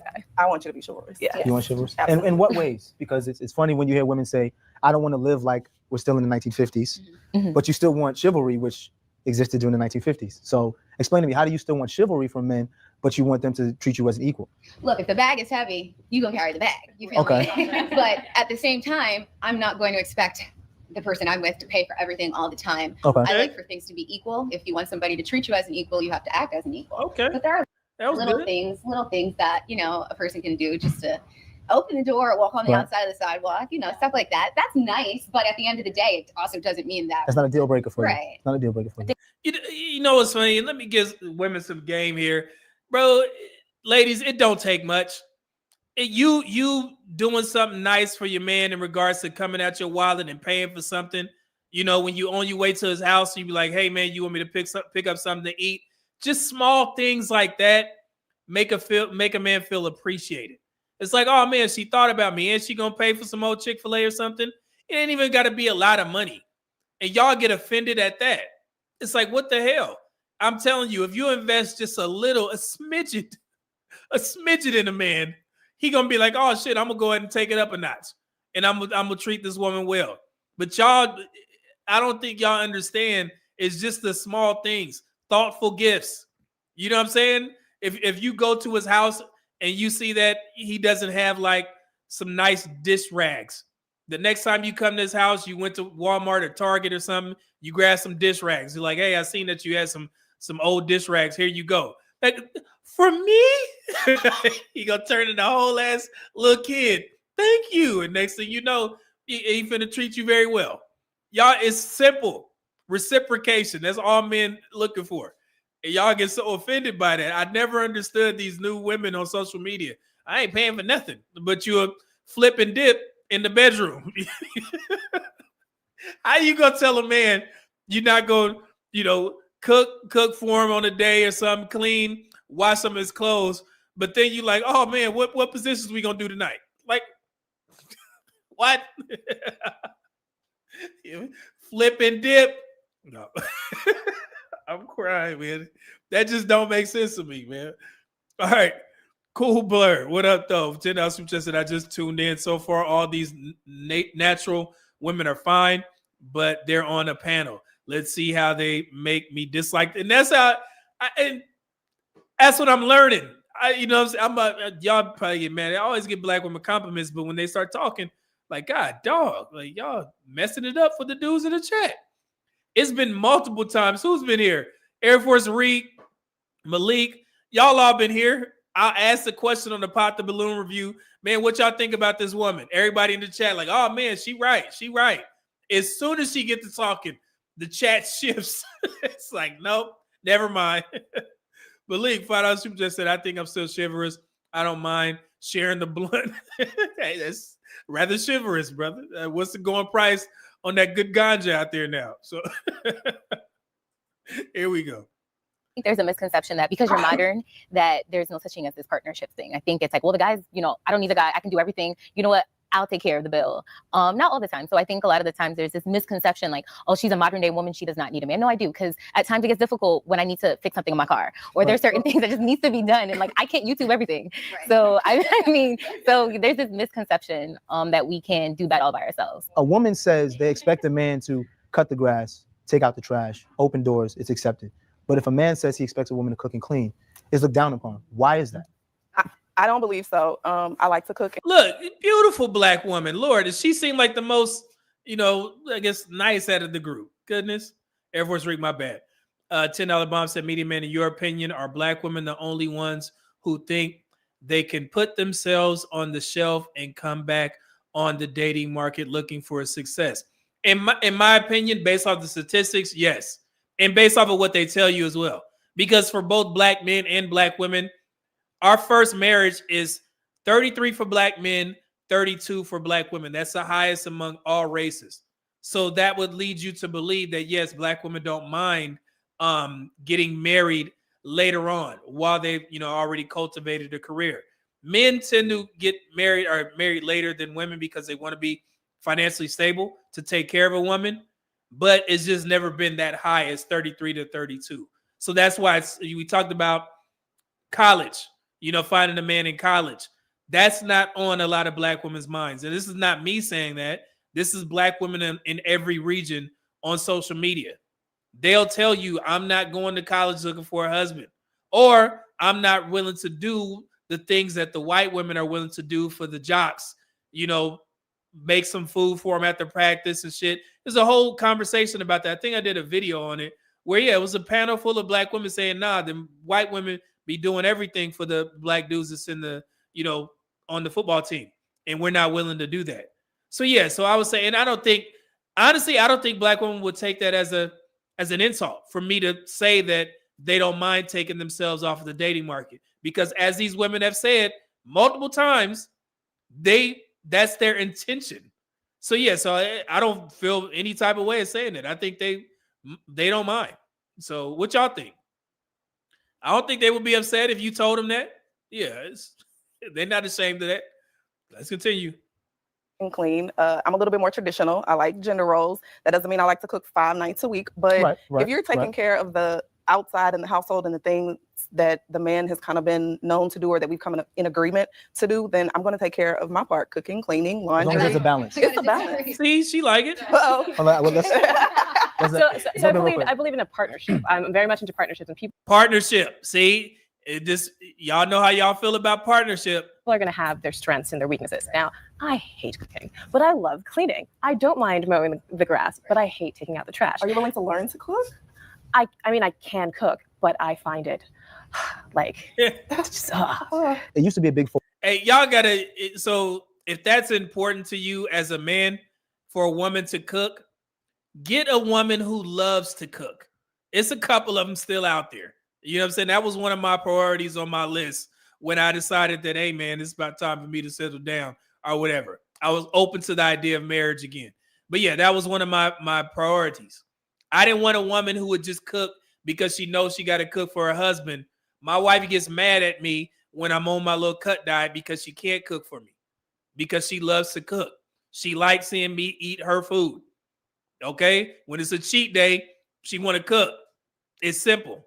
So there's a huge difference from a woman knowing that I have to cook for my husband, and a woman who loves to cook. That was a priority. Okay? And I love Jamaican food, so let's continue. Fair use. Back in the day, if you were a woman and you had multiple partners while you were dating, it was seen as a bad thing. Now with the modern day woman, women can date. They can date men and women. They can date multiple men at the same time.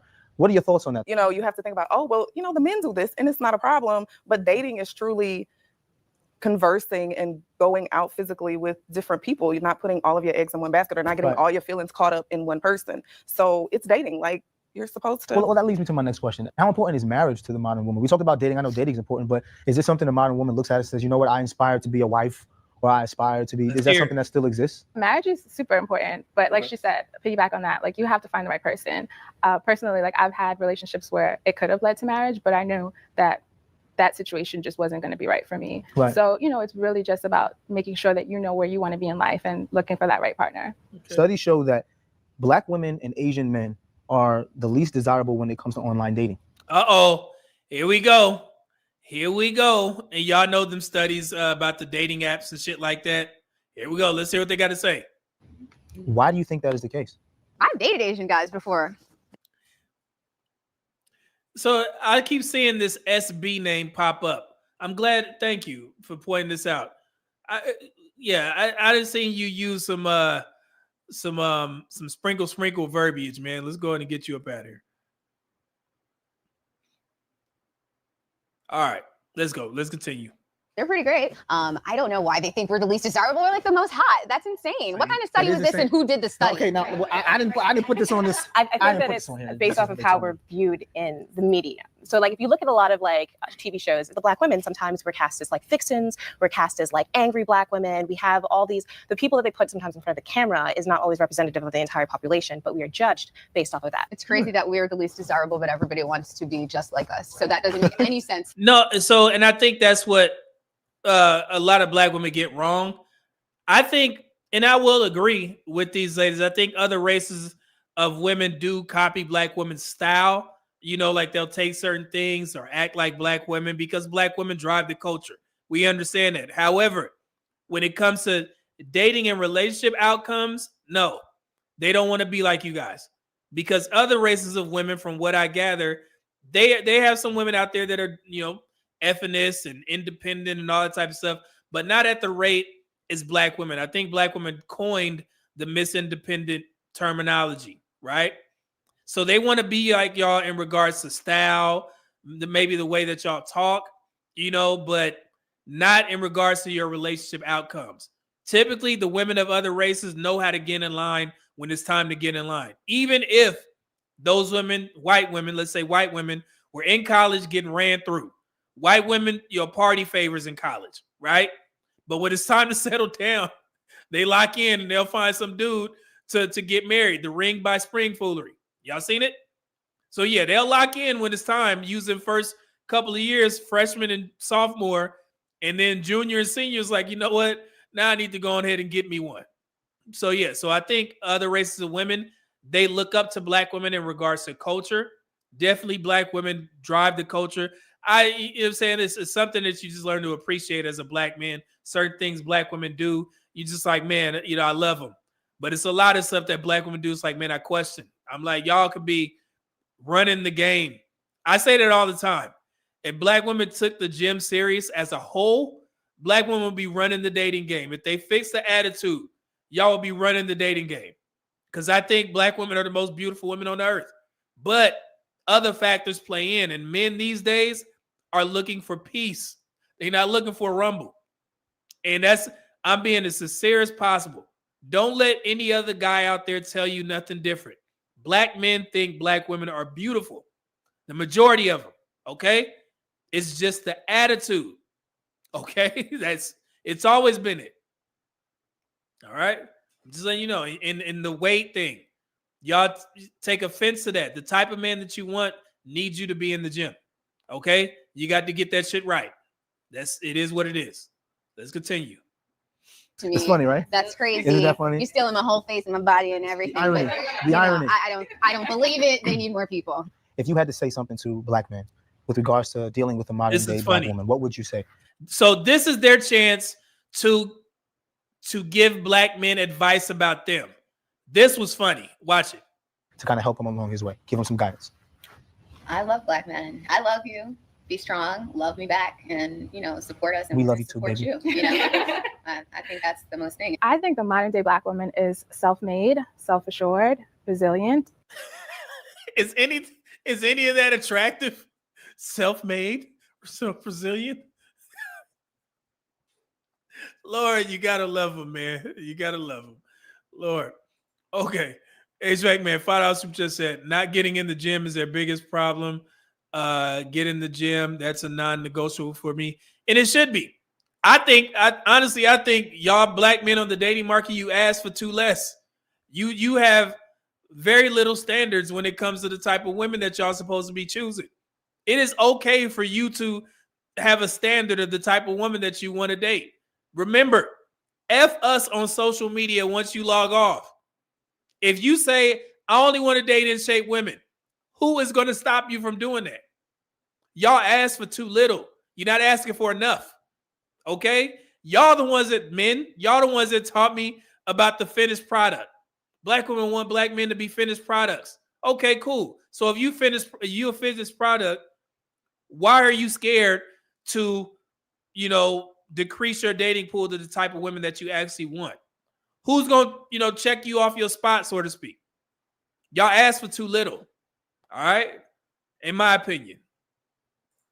See, Malik said, Fada just said, all I need is a pulse meeting. We know how Malik is. You wow, boy. Malik taking the ball, lady. Here we go. You wow, boy. Just ready to conquer it all.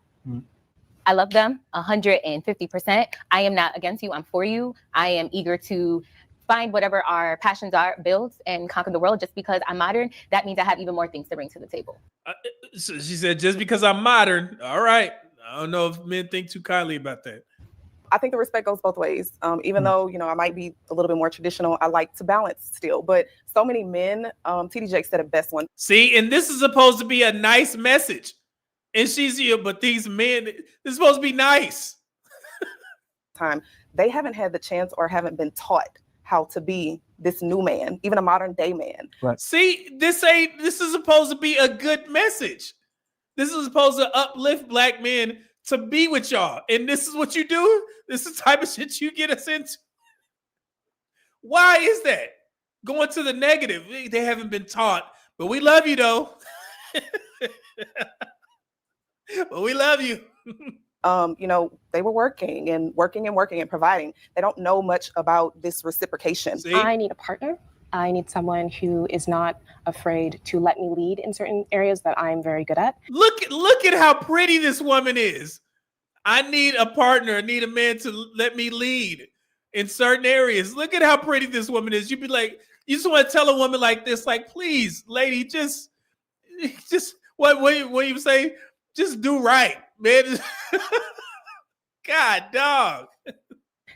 It's, once again, a partnership. There's going to be things that you excel at, and I would love to follow you under that, like, if you excel at it, we're going to do that. And if I excel at it, I think that if we both work together, we could conquer any. It's like they were struggling. Like, Lord have mercy. So Chris said the prettiest ones usually have the most problems. That is nuts. Man, like, God, dog, lady, it's probably a gang of men just based off of how that woman looked. Like, oh, yeah, I give her a shot, but then she get to talking. It's like, God, I can't help you. I can't help you. All right.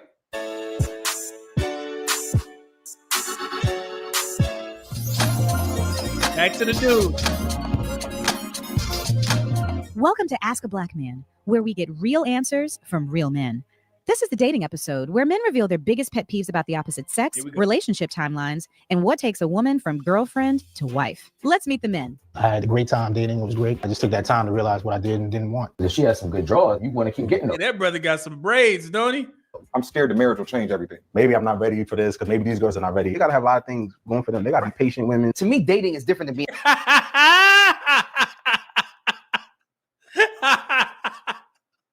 Why did his brother take this picture like this? Hey, yo. He posing for a rap album. What you doing, brother? That's so funny, bro. Jesus. In a relationship with somebody. Oh, man. Most men at some point in time want to settle down, whatever settle down means. But the younger you are, it's more of, I'm going to date her for the now. And if she possesses some qualities that make me start to think more about going to that next level, then cool. But if not, we just going to rock out for now. Whether you want to get the draws or whether you want to get married, I think in the back of your mind, like, you're always thinking about, like, does this person have potential? Right. Whether or not you could, because if she has some good draws, like, you want to keep getting those. You know what I mean? And then outside of the draws, if she has some great qualities about her and things that you like, then you're like, okay, you're going to look past that and beyond that. So I'm looking at it and saying, the end goal is always marriage. I've been married actually the 9 years in April. Ooh, okay. You see that level of respect? He said I was married for 9 years, so everybody clap. Nice. I mean, my expectations were like, before when we were dating, we had the marriage talk, like just having a marriage talk and not being like, all right, I'm out. Because usually when marriage talk came up and I knew that, this woman wasn't the one, like, that was a sign that I had to get up out of here. It was real talk. But, once we had that talk and I realized that, she was the one, I was just like, yo, once we get married, like that's it. Like I'm not gonna be getting a divorce, so we need to be 100% sure. Because like I just know many dudes that like they might have been married like a year or 2 years, and then you ask them, be like, yo, what happened? They'd be like, you know what, man, I knew before it happened that it wasn't right. Right. So I'm like, then why'd you do it? Exactly. My problem or like my fear is that I'm scared the marriage will change everything. You know, like when you get married. It will. See, but I mean, it depends on what everything changes. It'll change if you've been like dating for like 6 months or you've been dating a year, or 5 years. It's always gonna be evolving. It's always evolving. It'll always be evolving. That's still my fear in my heart. Like I literally had a list of 13 things. This was my checklist, and I measured every woman I dated by that. So we might get through the first 8, and then I'm like, oh, nah. This is the last date. Know what you want. It's like shopping list in the supermarket. You can walk in the supermarket hungry. You're gonna pick up a bunch of foolery and it's gonna go in the cart because you just freestyling. Versus knowing specifically what you want, going in there and shopping the proper way. Here we go. I think fundamentally, it's a question for y'all. Do y'all think we're talking about black men and black women? Do black women know how to date? What y'all? That's a good question. One of these days, I'm gonna open up the panel and let y'all talk. I'm gonna get some women up here. If I had to assess it, do black women know how to date as a whole? A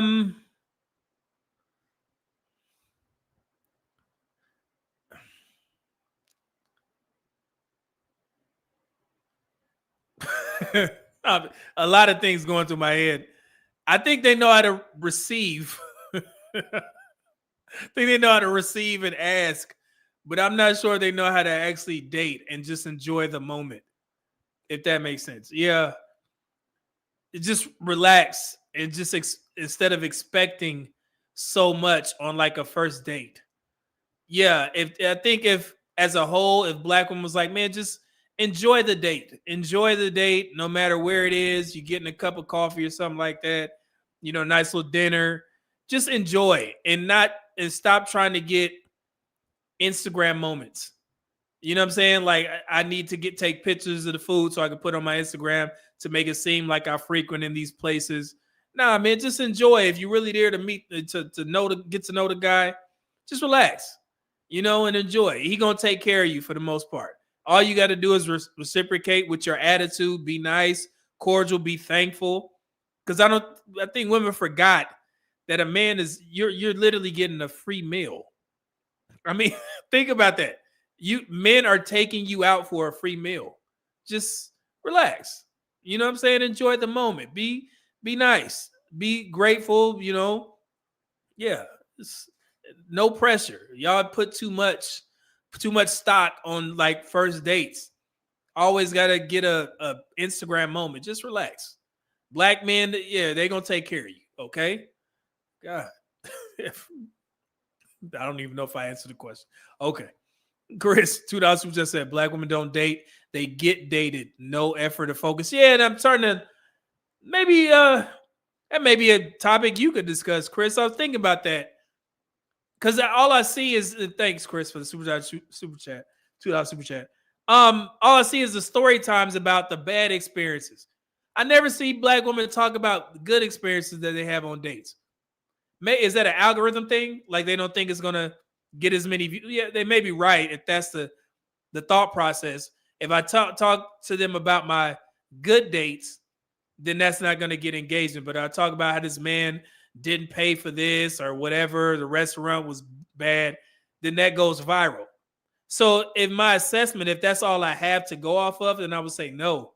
And it's sad, but yeah, that's all I got. So Cool Blur, $10 super chat. Thank you, brother. Said congratulations on the 50K. Subscribers to my brother. You deserve it, chat. Let's give our media man a volley of likes, man. I appreciate that. Thank you. I greatly appreciate it. Yeah, man. I wish I could just sit down and talk to a gang of black women and just be like, hey, man, just relax. Everything don't have to be an Instagram moment or a TikTok moment. If you're really trying to find a man, it's just relax. So calm down. Okay. Women and men are just different in dating. They socialize differently. So like I always use the example of growing up and aunts or even guys, my friend, uncles, they will say, hey, where's your girlfriend? I say, hey, I don't got one right now. He said, you should have 5. And that's a generational curse that we actually have to break as black men. pressuring young black men to have, girlfriends and have sex at a young age. I think the new generation is doing a little bit better, about that because we're in a digital age. So, a lot of things take your mind off of trying to sneak in. But back in the day, that used to be one of our generational curses. You still a virgin at 15? You need to catch up. Like, nah, we got to stop that shit. All right, listen to you. Right away. And maybe your little cousin or your older sister, whoever, how they're socialized is really different. They'll never tell their little niece you should have 5 boyfriends, right? So just going into things, not the expectation when they dating you is it's you and only you. They thinking you don't got other girls that you see and you talk to, right? And maybe that changes as they get older, but we're fundamentally different from the beginning. And I think this creates this kind of give take, not giving too much information, and a lot of gray area in dating. I even tell my homegirls, as long as you ain't exchanging bodily fluids, you could be dating as many dudes as you want. And I think no, that don't work. They fucking out here. That don't work. That don't work, brother. I tell my homegirls you should be dating as many men as you want. No, they sneaking in, brother. I've seen your public health analysis. I see the statistics. They out here sneaking in. So don't give them that advice no more. Because it sounds good. Yeah, you should be dating all the men, No, if they dating 5 men, 2 of them hitting that thing. Okay? So that's not gonna work. We can't get that advice no more. Yeah. Yeah. you should. Until the point of wanting to go to the next level and having that checklist and knowing what you want, and now you want to get more serious, then you need to streamline that and be, cut it down to one guy. But when y'all, that's a bad. They can't use that. No, most women having sex with at least one of those guys, and then the guy that they actually like, he's in the running to have sex with her as well. So if they already got a maintenance man, right? They get out there on the dating market. Let's say they date 3 other guys. One of those guys they like. That guy's in the running to get that booty. So now it's 2 guys fucking, because you can't just cut off the dude that you let sneak in on the late night. So he's sneaking in. You 2 ain't together yet, but you sneaking in. That's what tends to happen. And that's on the low end from what I've learned from, doing this for a while. Yeah, they are sneaking in. Don't let women lie to you and say that I'm dating 5 guys. I have a roster and they all taking me to fancy restaurants for nothing. No, it's somebody's getting to it. Okay. Yeah. Out there just dating and having fun. If you're not sleeping with dudes and all of that. See, that's always, if you're not sleeping, no, brother, they sneaking in. Okay. You should be dating as many dudes as you can. But see, when we talk about men, it's like when we talk about we're dating, we sleeping with as many women. But that's what yeah, who the hell you think men sneaking in with? The ladies. Shit. Okay. It's the double standard. I'm not telling dudes to go out there and sleep with as much as I'm not telling anybody to go sleep with as many people as possible. That's what you do. That's what you do. Different way you can go about it. Actually interested in you in courtship is one thing. So you see how the men are giving women advice and shit, trying to be nice. Why didn't do the same thing for the men? Interested in beating is another thing. Absolutely. Yes. And it all depends on the environment. Like if you meet somebody I don't want to wife anybody that I met in the club. I know there's more women in the club too. It has happened that I built a relationship with somebody, but for the most part, like those circumstances in that environment is not a place that you want to meet somebody that you want to build with long term. That's a hey tonight or for the summer or for the weekend, whatever the case may be. The key I always tell, especially in my home, I'm like the guy that all my homegirls come to. Yo, Cal, I'm messing with this guy. What you think? And I'm like, yo, consistency is key. Like you can tell. See, giving sound advice and shit. Okay, Ty Pro 199 super just said date 5 guys and the 6th man come over after the date to smash. Yeah, I've been that guy. Okay. Let's continue. So a lot about a man, about what he's consistent with. And that's in any area of his life. Does he call you back? Does he listen to you? Right. Ooh, that's it. Does he hit you up when it's not 10 o'clock at night? It's like they're always like blatant clues. It's like whether you want to accept it or not. Like, you know what I'm saying? Like if you call him and he's ducking your calls. What more you need? A lot of women don't think like that. It sucks. And it sounds in a grand scheme of consistency. Right. Barbershop, saving. Hey, I'm job or I'm consistent with you. I'm gonna pursue you. So hey, every Tuesday we're gonna go do something. You know what I mean? A lot of women don't think. Right. He's clearly showing you he knows how to be consistent with something. Here we go. No. There's nothing that's ever too high. You should just keep that to yourself. Right. Yeah. There, I'm glad that the guy said that. And I was just saying that. It says nothing is there's no such thing as having too high of a standards. You don't have to tell the world about it. I think social media has kind of let women into the kind of locker talk. But for the most part, back in the day, men just moved the same way. Women, you just didn't know. Men always compartmentalize women. That's why you hear men being more vocal, and I'll use the chubby girls as an example, the plus size women. They being more vocal about their standards because they were used to getting used for the late night. And some of those women were glad to accept that. The plus size women. It's like, man, he don't want to go out, on public with me, but he'd call me at 2 a.m. when he want a meal cooked and I let him sneak in. Y'all, in social media has kind of taken you behind the curtain, but men have always moved like that. Men have always gravitated towards what, the type of women that they like. But we have social media and y'all get to listen to men actually say it. So you should be lucky. Because especially in this day and age, I see women on Instagram and they'll be like, I'm not dating a dude unless he's rich, got a job, no kids, car, and they'll have this like on Instagram. So it's like, you think any dude looking at that, even if he has all those things, they'll look at you and be like, yes, baby. Yeah, right. Sign me up right now. Slide in your DM. Yeah, right. That's not how this works. They shouldn't demand anything of anyone else that they don't have themselves. That's cool. So I think we all know women that like have like these extravagant lists, and it's like you look at it and you look at them, and it's like you ain't shit though. These same conversations, you sound like y'all. I'm looking at you and you asking for all that. You trash over there. You begging on social media. So. Why do you have this crazy long list with like your life ain't together? That's why you single. Next time on Ask a Black Man. Women are very emotional, so you relate to their emotional side. You can grill on men and have them do whatever you want them to do. But what do we do when we're not emotional creatures? We cheat. We men. Thanks for watching Ask a Black Man here on Madame Noir. Hope you enjoyed. You want to see more good things? Check out Madame Noir on YouTube at youtube.com/Madame Noir. Subscribe. All right,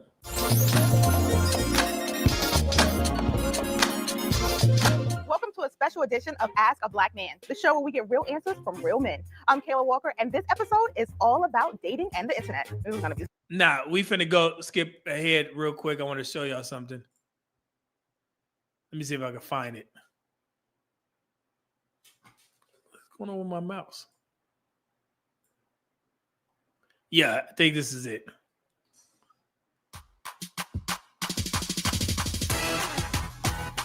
What's up, everyone? Shamika Sanders, host of Listen to Black Women here. We brought in a group of Black men to discuss and respond to the. Nope, gotta go back. Also ask- Why this was the conversation.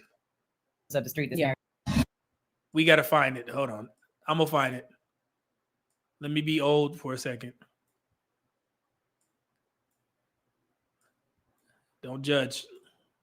Okay. My name is Faison Gray. I'm 25 years old.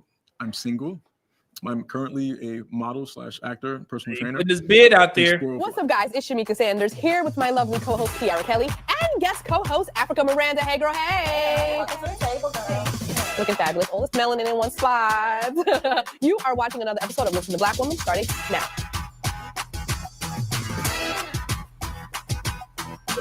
Ooh, yeah. We're gonna get into And now watch. Listen to the. Listen to the title of this. today's topic of interracial dating, aka all the black men we see with white women in Hollywood. Just kidding.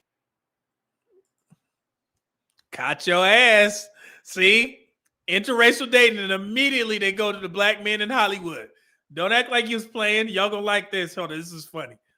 A little deeper than that. Well, Michael B. Jordan was spotted on a yacht with a bunch of white women, and Why is this a topic? Michael B. Jordan was spotted on a boat with white women. Listen, y'all hear what I'm saying? Why are they spotted like he doing something wrong? He was spotted on a boat with some sweet whites. Jesus. I mean, he's just been spotted around town gallivanting with a series of white women on Why is it all right? vacation. He tried to play it off and say it was his bro's girlfriend, but he was canoodling with her. I don't know. All of these things. All of this leading to our question of the week. Why do black women feel so hurt when we see our black men with white women? So, so y'all see where this is going. They're going to lie probably. Oh, no. Yeah, I remember this. Here we go. Ladies, I don't like to use the word hurt because I feel that puts too much weight on it. Personally, I am not that sad or affected when I see a black man with a woman of another race, unless he's very fine. Unless he's very fine. So you still feel affected. Why? Now, if this was a whole other conversation about black women dating out, it would have been a whole bunch of, yeah, sis. I know the game. She is not what I really think is, a good match. But I do question a lot of their choices because when pressed or asked about it, a lot of them have really lame excuses. Like Michael did the whole thing about milk flavors. And I was just like, so weird. Right. Like just say. Again, black men, you don't have to explain yourself to nobody. Which is like they always got these lame excuses. Why the hell are you explaining in the first place? I would have told them people, don't ask me about what's going on in my life. Don't ask me about my dating. Jeez, I seen recently when Jamie Foxx did his stand-up, he was saying, man, I got to stop messing with these white girls or something like that. I'm going back to the sisters and they cheer for him. Then maybe about 2 or 3 weeks ago, he was spotted with some white women and they was like, Jamie Foxx ain't learned nothing. Like, well, stop worried about that. You like what you like and this is not it or this is it. My problem with it is that I feel like Michael B. Jordan's fan base has been built on the backs of black women. And now he's afraid that he's going to lose his audience. So now he's clamoring and he's all. Is that true? Y'all think if Michael B. Jordan lost his black female audience, his career would go to shambles? Y'all wouldn't watch Michael B. Jordan movies? Creed was amazing. So, I mean, I think black women, y'all don't have power like that in regards to how you affect somebody's career. Y'all tried to do it with the guys, the shits and gigs. Remember when they went through their stuff or whatever the hell they did, they laughed at a joke that Andrew Schultz did, and they said it wasn't no baddies in Atlanta. Black women swore they, took their support from them, and they said that, they lost their fan base. I just watched one of the shits and gigs videos. Them brothers still got millions of subscribers. Y'all don't have power like that to influence somebody's career like that. No. Okay, so if Michael B. Jordan decides to marry a white woman and you guys say, I'm not watching them no more, if they come out with a Creed 4, I'm first row. So yeah, y'all don't have the power like that. You ain't got the juice. So yeah, let's go. These milk analogies, and it's really strange, but we see this so often in Hollywood. Yeah, and we're seeing right through it because all of those types of explanations, they're just see. Look at this woman's skin. You should be running around somebody's house married or some shit. Read as superficial and inauthentic. It's like, just own it, brother. I think it hurts me as well, only because I see Black partnership as a Black investment back into our communities. And when you look at our families, the first person you love is your uncle or your father. And you see this example of Black men and Black women loving each other. And to think that a Black man maybe went through his life without wanting to build that same type of family, it can be very hurtful. And I do think there's this overarching belief that a lot of us are dating and marrying outside of our race. So far, I think it's 89% of the current men who are married are still married to Black women, but that does not. Okay, now that was a key point. So this was filmed, I want to say, in 2019. She said at the time, I believe she was saying that it was about 89% of married Black men were married to Black women. Fast forward to present day, what is it now? 79%. So she's a little bit off on that. It was actually 85% of Black men were married to Black women around that time frame. Now it's 79%. 79% of married Black men are married to Black women, which means that 21% are married to non-Black women now. That's 1 in 5. So a lot has changed.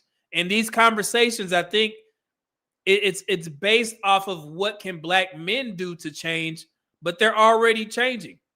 They're already acquiescing to what Black women on the dating market are giving them. So that's why I keep saying to all the people that's trying to have these conversations about Black men, where Black men need to improve, what Black men need to do better to get Black women. They're not getting Black women. They, like the other lady said, these new age dudes, they ain't got that loyalty like that. They just going for where it's peaceful. And y'all this is where Black women need to start figuring out what do we need to do and or change to get better for Black men. If y'all want to be with Black men. That's it. You got to watch, man. I'm trying to help. acknowledge how that statistics has evolved over time because these new brothers, There she goes. She said these new brothers ain't got that. they ain't doing what your daddy was doing back in the day. They on a new wave, which is a lot of times dating outside their race or this whole exotic thing. So. Right. There it is. An exotic whatever. But she's right. So what do black women need to change? Are y'all willing to change for black men? If they telling y'all need to drop the attitude, relax. You need to lose some weight. Do you listen to black men? Wear your natural hair. Are y'all listening? You hear them, but you're not listening. It's hard sometimes with conversations like these, and I think a reason a lot of black women don't even like to talk about it publicly is because, like you said, you don't want to be labeled as angry or desperate. Yeah. And I know personally, I don't want to frame my whole life like around the fact of whether or not some black man opts to choose me or not. But see, and that's the thing. It's like, man, so why you care if you don't worry about a black man choosing you? I think it's valid to be able to say this is how we feel because we're already black women that exist in a world where we are not considered the standard of beauty, and then to have Lord. Outside of the black community, black women are not considered the standard of beauty. That's been white women or fair women, whatever, right? But within the black community, you are the standard of beauty to black men. That's the only thing that should matter. Am I off on that? I mean, seriously, why do y'all care how everybody else views you when black men see you as the standard of beauty? I've never understood that argument. The men that were born to be with you, you are their standard of beauty. That's it. Oh my God. Have the men that look like you and the men that you, like you said, you loved your uncles and your fathers and your brothers, and these men that you grow up thinking that you're going to choose and they're going to choose you back are getting the same message that their sisters and moms and cousins are great, but that's not who they're going to or necessarily choose or think are beautiful. So it is hard. Now let's see what social media has to say about this. Lies. We wrote about this Michael B. Jordan story on hellobeautiful.com, and we went to the comment section where Tarita M. Ingram said this: I feel like the narrative that black women are affected by it is false. See? Okay, so we have to kind of qualify affected. I don't think it means we're not. See, and then when they ask this question, when you ask a black woman, do you care? Nah, I'm unbothered. I don't care. But then every time a black man gets with a white woman, it's a problem. The singer, what's the dude's name? I was going to say Luigi. Mario. The singer Mario. He's with a white woman. And they had him plastered all over Shade Room. Look at Mario with his new boo. And now it's like, oh, man, I can't even listen to his music no more. I thought y'all didn't care. Sleeping, we're not eating, we're just awake at night going, why is Michael B. Jordan with a white woman? I did for one night, but okay. The majority of black women are not losing sleep because Michael B. Jordan decided to go on a yacht in Italy with 3 women. I just want to go to Italy, whether or not he's there or not, or not. So we should be able to talk about it again without being labeled as angry, desperate. But y'all always come off as angry when you talking about this. I'm also going to say, I didn't feel like Michael B. Jordan was going to get with a black woman anyway. Did anyone else feel that way? I don't look at Michael B. Jordan and think he's going to be with a sister. There it is. Wonder why she don't think Michael B. Jordan would get with a black woman. Because he's the corny kid, right? Yeah, that type of clean-cut black men, they don't fit with black women. Y'all be stereotyping yourselves. You see that? And then the dudes that do date outside their race, when you get experiences like this, y'all would shame them. Got to go with the white woman. It's like you just told them, like, yo, if I'm a clean-cut guy, you don't look like you'd be with a black woman. What is black woman's archetype of a black man? I would love to ask a panel full of honest black women. What do y'all really like? What do you mean by that? We know. Y'all know in the chat. We know the game. Uh-huh. Got your ass. That's what it is. I know what you're saying. He ain't got enough hood swag to him. I know the game. You can't get it past me. I know. There are also some comments on our Facebook page about Michael B. Jordan. Janelle Marie said, I don't have a problem with interracial couples as long as the black women aren't being put down to lift another race up. At the end of the day, let that man be. He's grown. And again, I got videos out there. I'm like, or what? I never understood that clapback or whatever. I don't care who black men date, just as long as he don't talk mess about black women, or what? What are y'all going to do if he does talk about black women on his way out? You still want him? You still want a goofy ass dude that's talking shit about black women as he's dating out? Is that what you're saying? Y'all ain't gonna do shit. What are you gonna do? Or what? Just don't talk about black women or what? I never understood that. Somebody gonna kick him out of the black community caucus or something like that? I don't know. Or what's gonna happen? It's thousands of videos of black women who got with a white guy, got whole followings, talking shit about black men and with her white husband. You don't see black men picketing and rioting. But what are y'all gonna do if a black man's still talking mess as he dates out? Nothing. Because that don't matter. You shouldn't be looking for that guy in the first place. He don't want you. Lord, some of these points. Thank you. I agree with Janelle. Thank you. I think that's fine. I mean, it doesn't mean I'm not going to side eye. Right. Like I might suck. See, and you still gonna say shit. They just said it. Even if he don't say nothing, I'm still gonna side eye it. Y'all just shoot yourselves in the foot. H-Mac Man, $2 super chat. Black women ain't gonna do ish. I never understood that point. Like, or what? What happens? And they still gonna talk mess. A little. But again, if you're not putting us down to live your life, it just really makes me wonder why they like these white women. You were talking about this too, though. We have all been conditioned that white is right, from beauty, from success, like that version of whiteness and what it should look like. So whether consciously or subconsciously, these men. It has not. We have not been conditioned. No. And women, like everyone that exists in this society, is buying into that. And you're fighting every day to really fight against it. And I just think a lot of these men are not fighting it. They think that they're choosing, but really it's being chosen for them. Okay. No, it's not.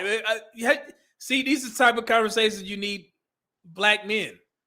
But they ain't gonna listen. They don't get it. They don't get it. Okay, so as always. Okay, so now we're about to watch the response from the men after watching this video. We talked to you guys about this subject, and we asked, as a black woman, do you care when a high-profile black man dates a white woman? With 38% saying yes and 62% saying no. Y'all all right, so all lying. y'all watching this, y'all don't care? The lies. Okay. The lies. Thank you. You lying. The comments telling you the story. Right. But apparently y'all don't care. But again, maybe we have to qualify care, because if they don't wake up at night thinking about it, maybe they're like, I don't really care. Okay. We also asked, we discussed the interracial relationships between high-profile black men and white women because we just like talking about celebrities. That was 42%. 33% said, I don't discuss this. And 25% said, because it further pushes the notion that white is right. We just discuss interracial relationships the same way we would on the internet as we do in real life. I think anytime you're navigating these spaces and you see these pairings, you might think or feel a way. It's just on the internet, you have free range to comment on all of it.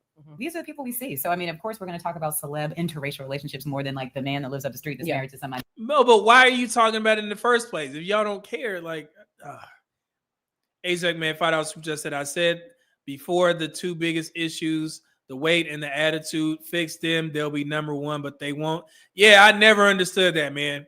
And I like I said, I've been putting out these statistics, trying to show black women that black men are continuously excelling. I mean, it's a constant cycle. And while people are feeding y'all lies about how bad black men doing, black men continue to chug along, increasing their net worth and all this type of stuff, low debt. All right. It's not as interesting. We're more invested in these men and in who they choose because they represent what we consider to be the best version of like black men. So of course we're invested in who they choose. And I think we're invested in these people's lives. Like athletes and entertainers. Lord have mercy. They don't think there's a middle ground. Actors and movies and sports are escapism for us. So there it is. It's like, man, y'all know that it's very successful black men that aren't rappers, athletes, or entertainers. Y'all, do they understand that? So then when these people who we are looking up to escape from us, we do feel away. So, I mean, put it like that. And social media. We're looking at these things every day. Like, it's part of our daily conversation. Ago, we wouldn't have known who was on his boat on vacation because we wouldn't have seen it. So now we know how they spend all of their time. So we are then, we feel some kind of way about like every movement. When really, if we didn't see it, we wouldn't feel probably as much. What, he can't live his life? He can't have pictures on Instagram or the internet of him enjoying his life with some white women?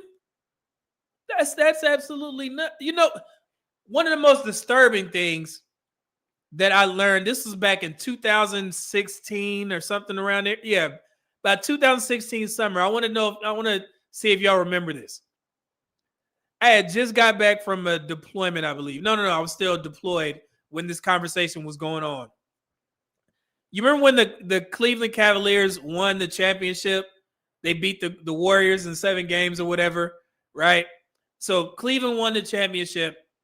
And I think the next week after that, Kyrie was on a boat with a gang of white women celebrating the championship win. Y'all remember this? And I remember when I had a Twitter account, there were black women like, man, ain't no black women on that boat. He don't like black women. I'm like, black women, do y'all know what's finna go down on that boat? Do y'all know why the white women there? Y'all know what they finna do to them white women? You get my meaning here? So you want to be on that boat to get used and abused, skeeted and beat it? Is that what you want? No, you don't want to be the party favor, the championship party favor. That I was like, I never understood. Like, why y'all fighting to be on that sex romp boat? I never understood that. Like, y'all really mad at Kyrie for having these women, these loose ass women that's about to get run through, and y'all like, oh man, you invite no black women. Y'all don't want to be on that boat. Y'all should be wanting to be on that boat. Yo, okay, here we go. Good or bad about it. I think the solution here is for black men date, marry, love black women. What about black women? Can black women date, love, marry black men? Which I know is super hypocritical because I've dated white men. I have. Jesus Christ! What are we? I can't help y'all. You just.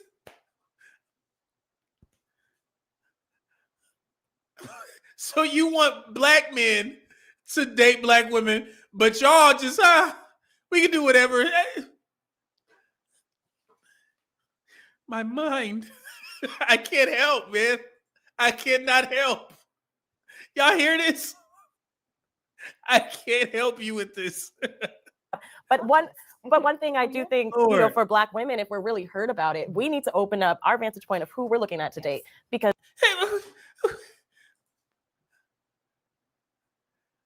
how you go? So we black men are pigeonholed to date black women, but y'all need to expand. I can't help them with this. I can. Maybe y'all got it. Y'all got it. They ain't stopping what they doing. So in 2018, to carry that kind of hurt about men dating outside, black men dating outside their race, that's not going to stop. So I think that one, we can acknowledge how we feel about it, but I think part of it is opening up your horizons and saying, okay, I'm open to love in different places. Look, but it's also, I think, challenging black men. If you're watching this, don't label a black woman that questions or, maybe feel some hurt about who you choose to date and love, and labeling her as being bitter and angry and hating on you and this woman, whatever. And also asking yourself, why did you make that choice? Because it ain't none of your business. It ain't none of your goddamn business why he made that choice. Now you want him to explain. No, he ain't got to explain shit to y'all. Black women, you're not owed that. Black men don't have to explain. That woman just sat up there and told y'all to expand. You said expand. Pause. Expand your options. Yeah, I think the issue for so many black women is, one, is the hurt of seeing it, but it's really more hurtful when you get this really tired explanation of why that's based in us. Black men, stop explaining yourselves. Not being good enough, or being a headache, or being this type of personality, or we're not around. So that's for me the issue. Thank you for tuning into another episode of Listen to Black Women. You can watch it on HelloPeople.com and MadamNoir.com. Until next week, guys. See you later. That was tough. All right, this is the last one we're gonna watch. This is a response. What's up, everyone? Shamika Sanders, host of Listen to Black Women here. We brought in a group of black men to discuss and respond to the advice, commentary, and wisdom offered from one of our episodes of Listen to Black Women. I don't like to use the word hurt because I feel that puts too much weight on it. Personally, I am not that sad or affected when I see a black man with a woman of another race, unless he's very fine. And she is not what I really think is, a good match. But I do question a lot of their choices, because when pressed or asked about it, a lot of them have really lame excuses. Like Michael did the whole thing about milk flavors. And I was just like, so weird. Right. Like, just say you like what you like and this is not it, or this is it. My problem with it is that I feel like Michael B. Jordan's fan base has been built on the backs of Black women. And now he's afraid that he's going to lose his audience. So now he's clamoring and he's all these milk analogies, and it's really strange. But we see this so often in Hollywood. Yeah, and we're seeing right through it because all of those types of explanations, they just read as superficial and inauthentic. It's like, just own it, brother. Africa Miranda's point about let me get this. Air Force Week 2000 just said, Lord, the contradictions. Yeah, it was so quick. Like, man, yeah, black men just love black women, but we about to date outside. She's not going to live her life kind of identifying a black man is dating a white woman. Oh my God, travesty, right? Agreed. But I think that a lot of the black women that I know, a lot of my black female friends who are single are faced with an issue of what's out there, what's in their purview as being true prime opportunities with black men. And so in the instance that you see a black man that you could have dated dating a white woman, it's kind of like, oh, that brother would have been good for me. And he went with a white girl. Oh, and so it really did. But the thing that they're missing, and I don't think they had the context behind this, it's been enough black women on social media that have said that they are not competing for a man. So if you have a man such as Michael B. Jordan, and he's there, and that's a guy that you could have dated, right? A lot of black women say that they're not competing for a man. But some other races of women, they will damn sure get in line and be ready to rumble with you just for a type of guy like that. So that's where it's kind of an issue there. So you could give them that advice, but I think, the majority, speaking for the majority of black women, I think the ego is too high. They think it's lower than to compete for a man, especially a black man. Kevin Samuels talked about this before he passed when he was with the lead attorney in Suzette Speaks. He's like, yeah, they just don't want to compete. And the women in that 90s show, they said the same thing. So that's the issue. It's not the fact that they don't see these guys. They see them, but they just don't want to compete for them. You should come get me as this, successful man. You got to find me. And then, while other women are like literally putting themselves in a position to be available to him, not saying sexually, but just in the space to let him know that, hey, I'm interested in you.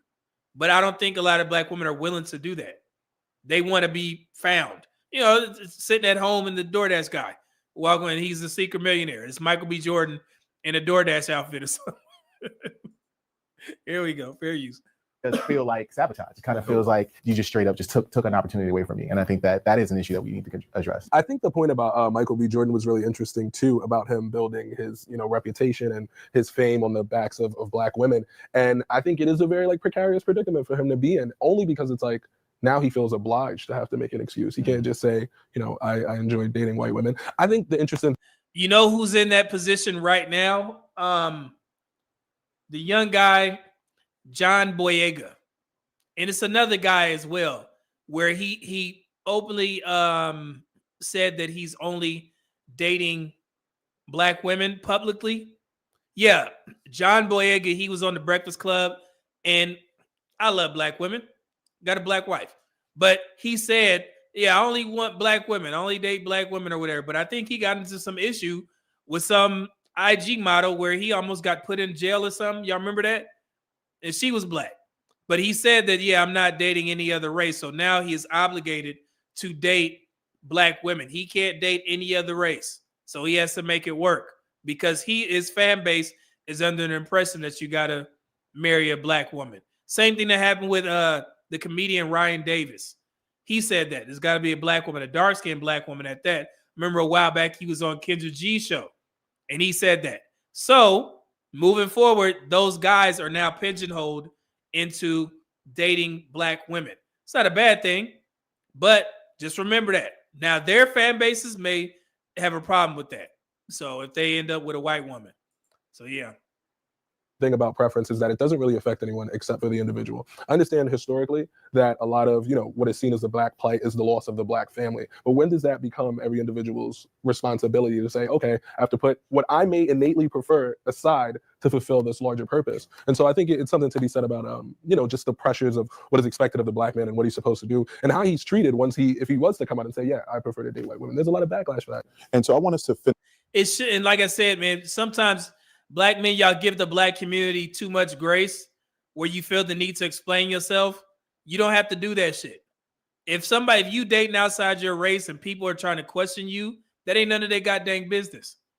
Keep doing what you need to do. I love the black community. I would love to see all black men and women get together. However, that shit ain't gonna happen. So if y'all find love somewhere else, stop explaining yourselves. It ain't none of their business. Initial thought, if we may. So when black men listen to black women on the topic of interracial dating, I feel that their specific perspective and the life events that they have lived through grant them the right to their opinion. I think it's very different from what I've lived through and what I've seen and my whole perception of the situation, but it's equally valued, and I think there's some merit to it. when black men listen to black women on the topic of interracial dating, like they often get defensive and feel guilty. Yeah, and I told you, black women, y'all give black men too much credit in regards to the reason why they decide to date out. Y'all be having all these damn think pieces about him not loving his mother, not loving the skin he in. You know, you just don't like black women. No, ain't got nothing to do with that. Y'all give black men too much credit. It could be as simple as this woman was nice to me. When I was going to college, she was there. She was helping me out. Yeah, and I thought she was pretty, and we just got together. The majority of interracial relationships end up like that. One of my best friends, she's married to a white guy. We was all in the military together. Good dude, great dude. She's wonderful. They're not in this space of, yeah, I was divesting, and no, they just met each other and had kids and a family and shit. So y'all be trying to, you know, psychoanalyze black men, and you hate your moms and you do all this. That's what. No. They just went, you know, with who likes them. Okay, y'all do too much, man. You talking all this foolery. The only people listening to that stuff is black women. Black men are like, I don't know what y'all talking about. You can continue saying all this foolery, but me marrying a white woman ain't got nothing to do with me not loving my mom. Yeah, y'all, that's some ignorant shit. To be totally honest with you, I think when a black woman presents and says, you know, when black men date white women, I don't get it. I don't understand. You're not valuing yourself and who you come from.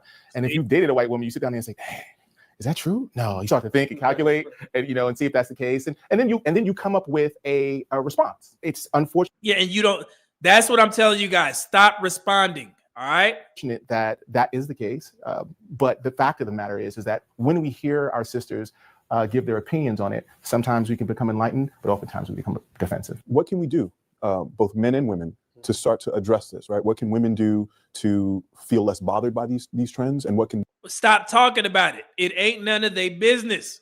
Let me stop, man. men do, black men, to try to listen to black women a little bit more and hold space for them? I think the key to any problem, the first step is dialogue. There needs to be that conversation. There can't be these feelings of disdain and anger and hurt, and you just keep it bottled inside. I don't think that's the solution in any situation. I think it's best that we have these conversations with each other. We put our prides aside. We try to remove the emotionality from it, and we hear what people are thinking. And furthermore, I think if you speak to a black man as a black woman, and you say, why do you date white women? And he says, this is all I want to date, then you probably saved yourself and dodged a bullet. Right. Because I find that rather curious. If I heard a black man say, yeah, I never liked black women. I'm like, man, what happened to you? Use what women be saying. What is who hurt you? That would be kind of weird to me. Like you just were born liking white women. I mean, Topanga, you know, Denise Richards and Wild Things. I mean, they could have got me, but that's neither here nor there. But we ain't gonna talk about that. But yeah, they almost got me. They almost got me. I shouldn't have watched them, you know, Topanga running around. Okay, let me stop before I get in trouble. Okay. You wouldn't want someone who could be so ignorant to think that you could just make a determination on who you love on race. So stay yourself. Yeah, I agree. I think that black women, when you do get that kind of response from a black man, I only date white women or women that are not black, I think you definitely have saved yourself. I think you exit the conversation, especially if you're not interested in that man.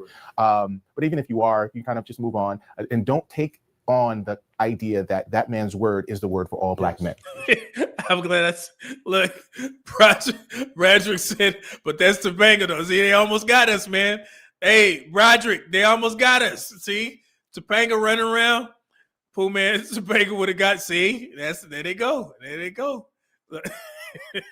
That's it. And particularly if a black man is dating a white woman, please don't misappropriate that for only wanting white women. Right. I think there are tons of black men that want to date black women. And that's just a fact. The last piece I would say is date men outside of your race too. I mean, yeah, you could try. Nobody, black men have never stopped black women from trying. That's not our fight. You gotta, I keep saying this, y'all gotta talk to white men and other races of men. Be like, yo, it's cool dating y'all, but why y'all ain't marrying us? And that's when you probably got to do your homework and see what they look for in a woman. I mean, hey, that ain't got nothing to do with black men. So here you go. Oh, wait, my bad. Air Force Rick $5 super just said, medium man, the white girl from the TV, the Parkers could have gotten me. I didn't watch the Parkers, man. I got to see who that is. It was a couple of them. I got the whole. I'm gonna play the compilation after we get out of here. It was a bunch of them, but yeah, Topanga and Denise Richards. Lord, okay, all right, fair use. I'm not saying to do it as a tit for tat, but I don't see anything wrong with it. I'm not saying only date outside your race, but I think you have an opportunity to go out there and explore and see what you like and see that there's not really that much of a difference oftentimes when you're in the. You see how calm the brothers are? They're not insulting like we just got cooked. Man, black men will definitely carry themselves very well when it's a panel full of men for the most part. Talk very, very highly of black women, but we be getting cooked. Goodness. Okay. World, maybe culturally there might be a little bit, but you might learn something by dating somebody else. Totally, cast a wide net. But my advice goes to men. I'd say men need to take more ownership for their reasons, right? And like you said, if that's your preference, that's fine. But I wouldn't deflect it by saying that the black woman is less than, right? And then we have the laundry list of things that we can point to. So I would say for men, we need to take more ownership of our preference if that's the case. We hope you enjoyed. And just leave it at that. That was a good segment. Let's get out of here. It's almost 9 o'clock. I gotta. The Raiders about to play. So I don't know if y'all got money on the Buccaneers Texans game, but it is 19-14 Texans with a minute left. Bucks got the ball on the Houston 45. So they got to score a touchdown. So yeah, but that was a good segment, man. But it was just trying to take you back in time to see that these conversations aren't new. And it's pretty much been the same since, I got in these spaces. I had to learn. You guys know that it took me a while to, understand what the hell was going on the dating market right now. But yeah, it's a lot, but we'll definitely be back this week. I'm going to try and fit in a pop the balloon, but I'm going to definitely get me a cheat meal probably on Thursday or Friday. Oh, I think the movie Him comes out. What is it? Key and Peele? Not Key and Peele. What was the guy that does the horror movies? With Marlon Wayans. Marlon Wayans is in there. I think that comes out this Friday or Thursday or Friday. So yeah, we're gonna go check that out as well. So I'm gonna have me a nice little cheat meal then. But yeah, so I'm gonna get me some tea right. Oh, it's already made. See, get you a black woman. Okay. Get you a black woman. Everything is already, laid out. So yeah. All right. Let's go ahead and get out of here. Hold on, let's see here. Again, thank you guys, man. Like I said, we hit 50,000 subscribers on this glorious day. I hope you guys are enjoying those videos that I put out. I see the traction doing very well. Thank you again for supporting the platform, sharing the content. It definitely makes a difference. If you guys don't know, I have definitely shielded you in the comments from some of the stuff that people are saying. I didn't got called all kinds of N-words with the ER from the videos that I put out, debunking that stuff, man. That's absolutely nuts. But it is what it is, man. So we gotta watch it. Keep putting this stuff out there. They lying on black men. But again, y'all be safe, man. Thank you, man. Blessings to everybody in the chat. Greatly appreciate all the support. Couldn't have made it to 50,000 subscribers if it wasn't for you guys. Shout out to Pooh Man, Dante Bryant, William Jones, and everybody that's been here, throughout the whole, time, so to speak. Man, this is great. Feels like home. I'm starting to settle into this space, man. But I'm going to get out of here. God bless, be safe, and eat healthy and hit that gym. All right? Medium Man out. Peace. Thank y'all. I'm on a quest to make you mine. 'cause you're so fine and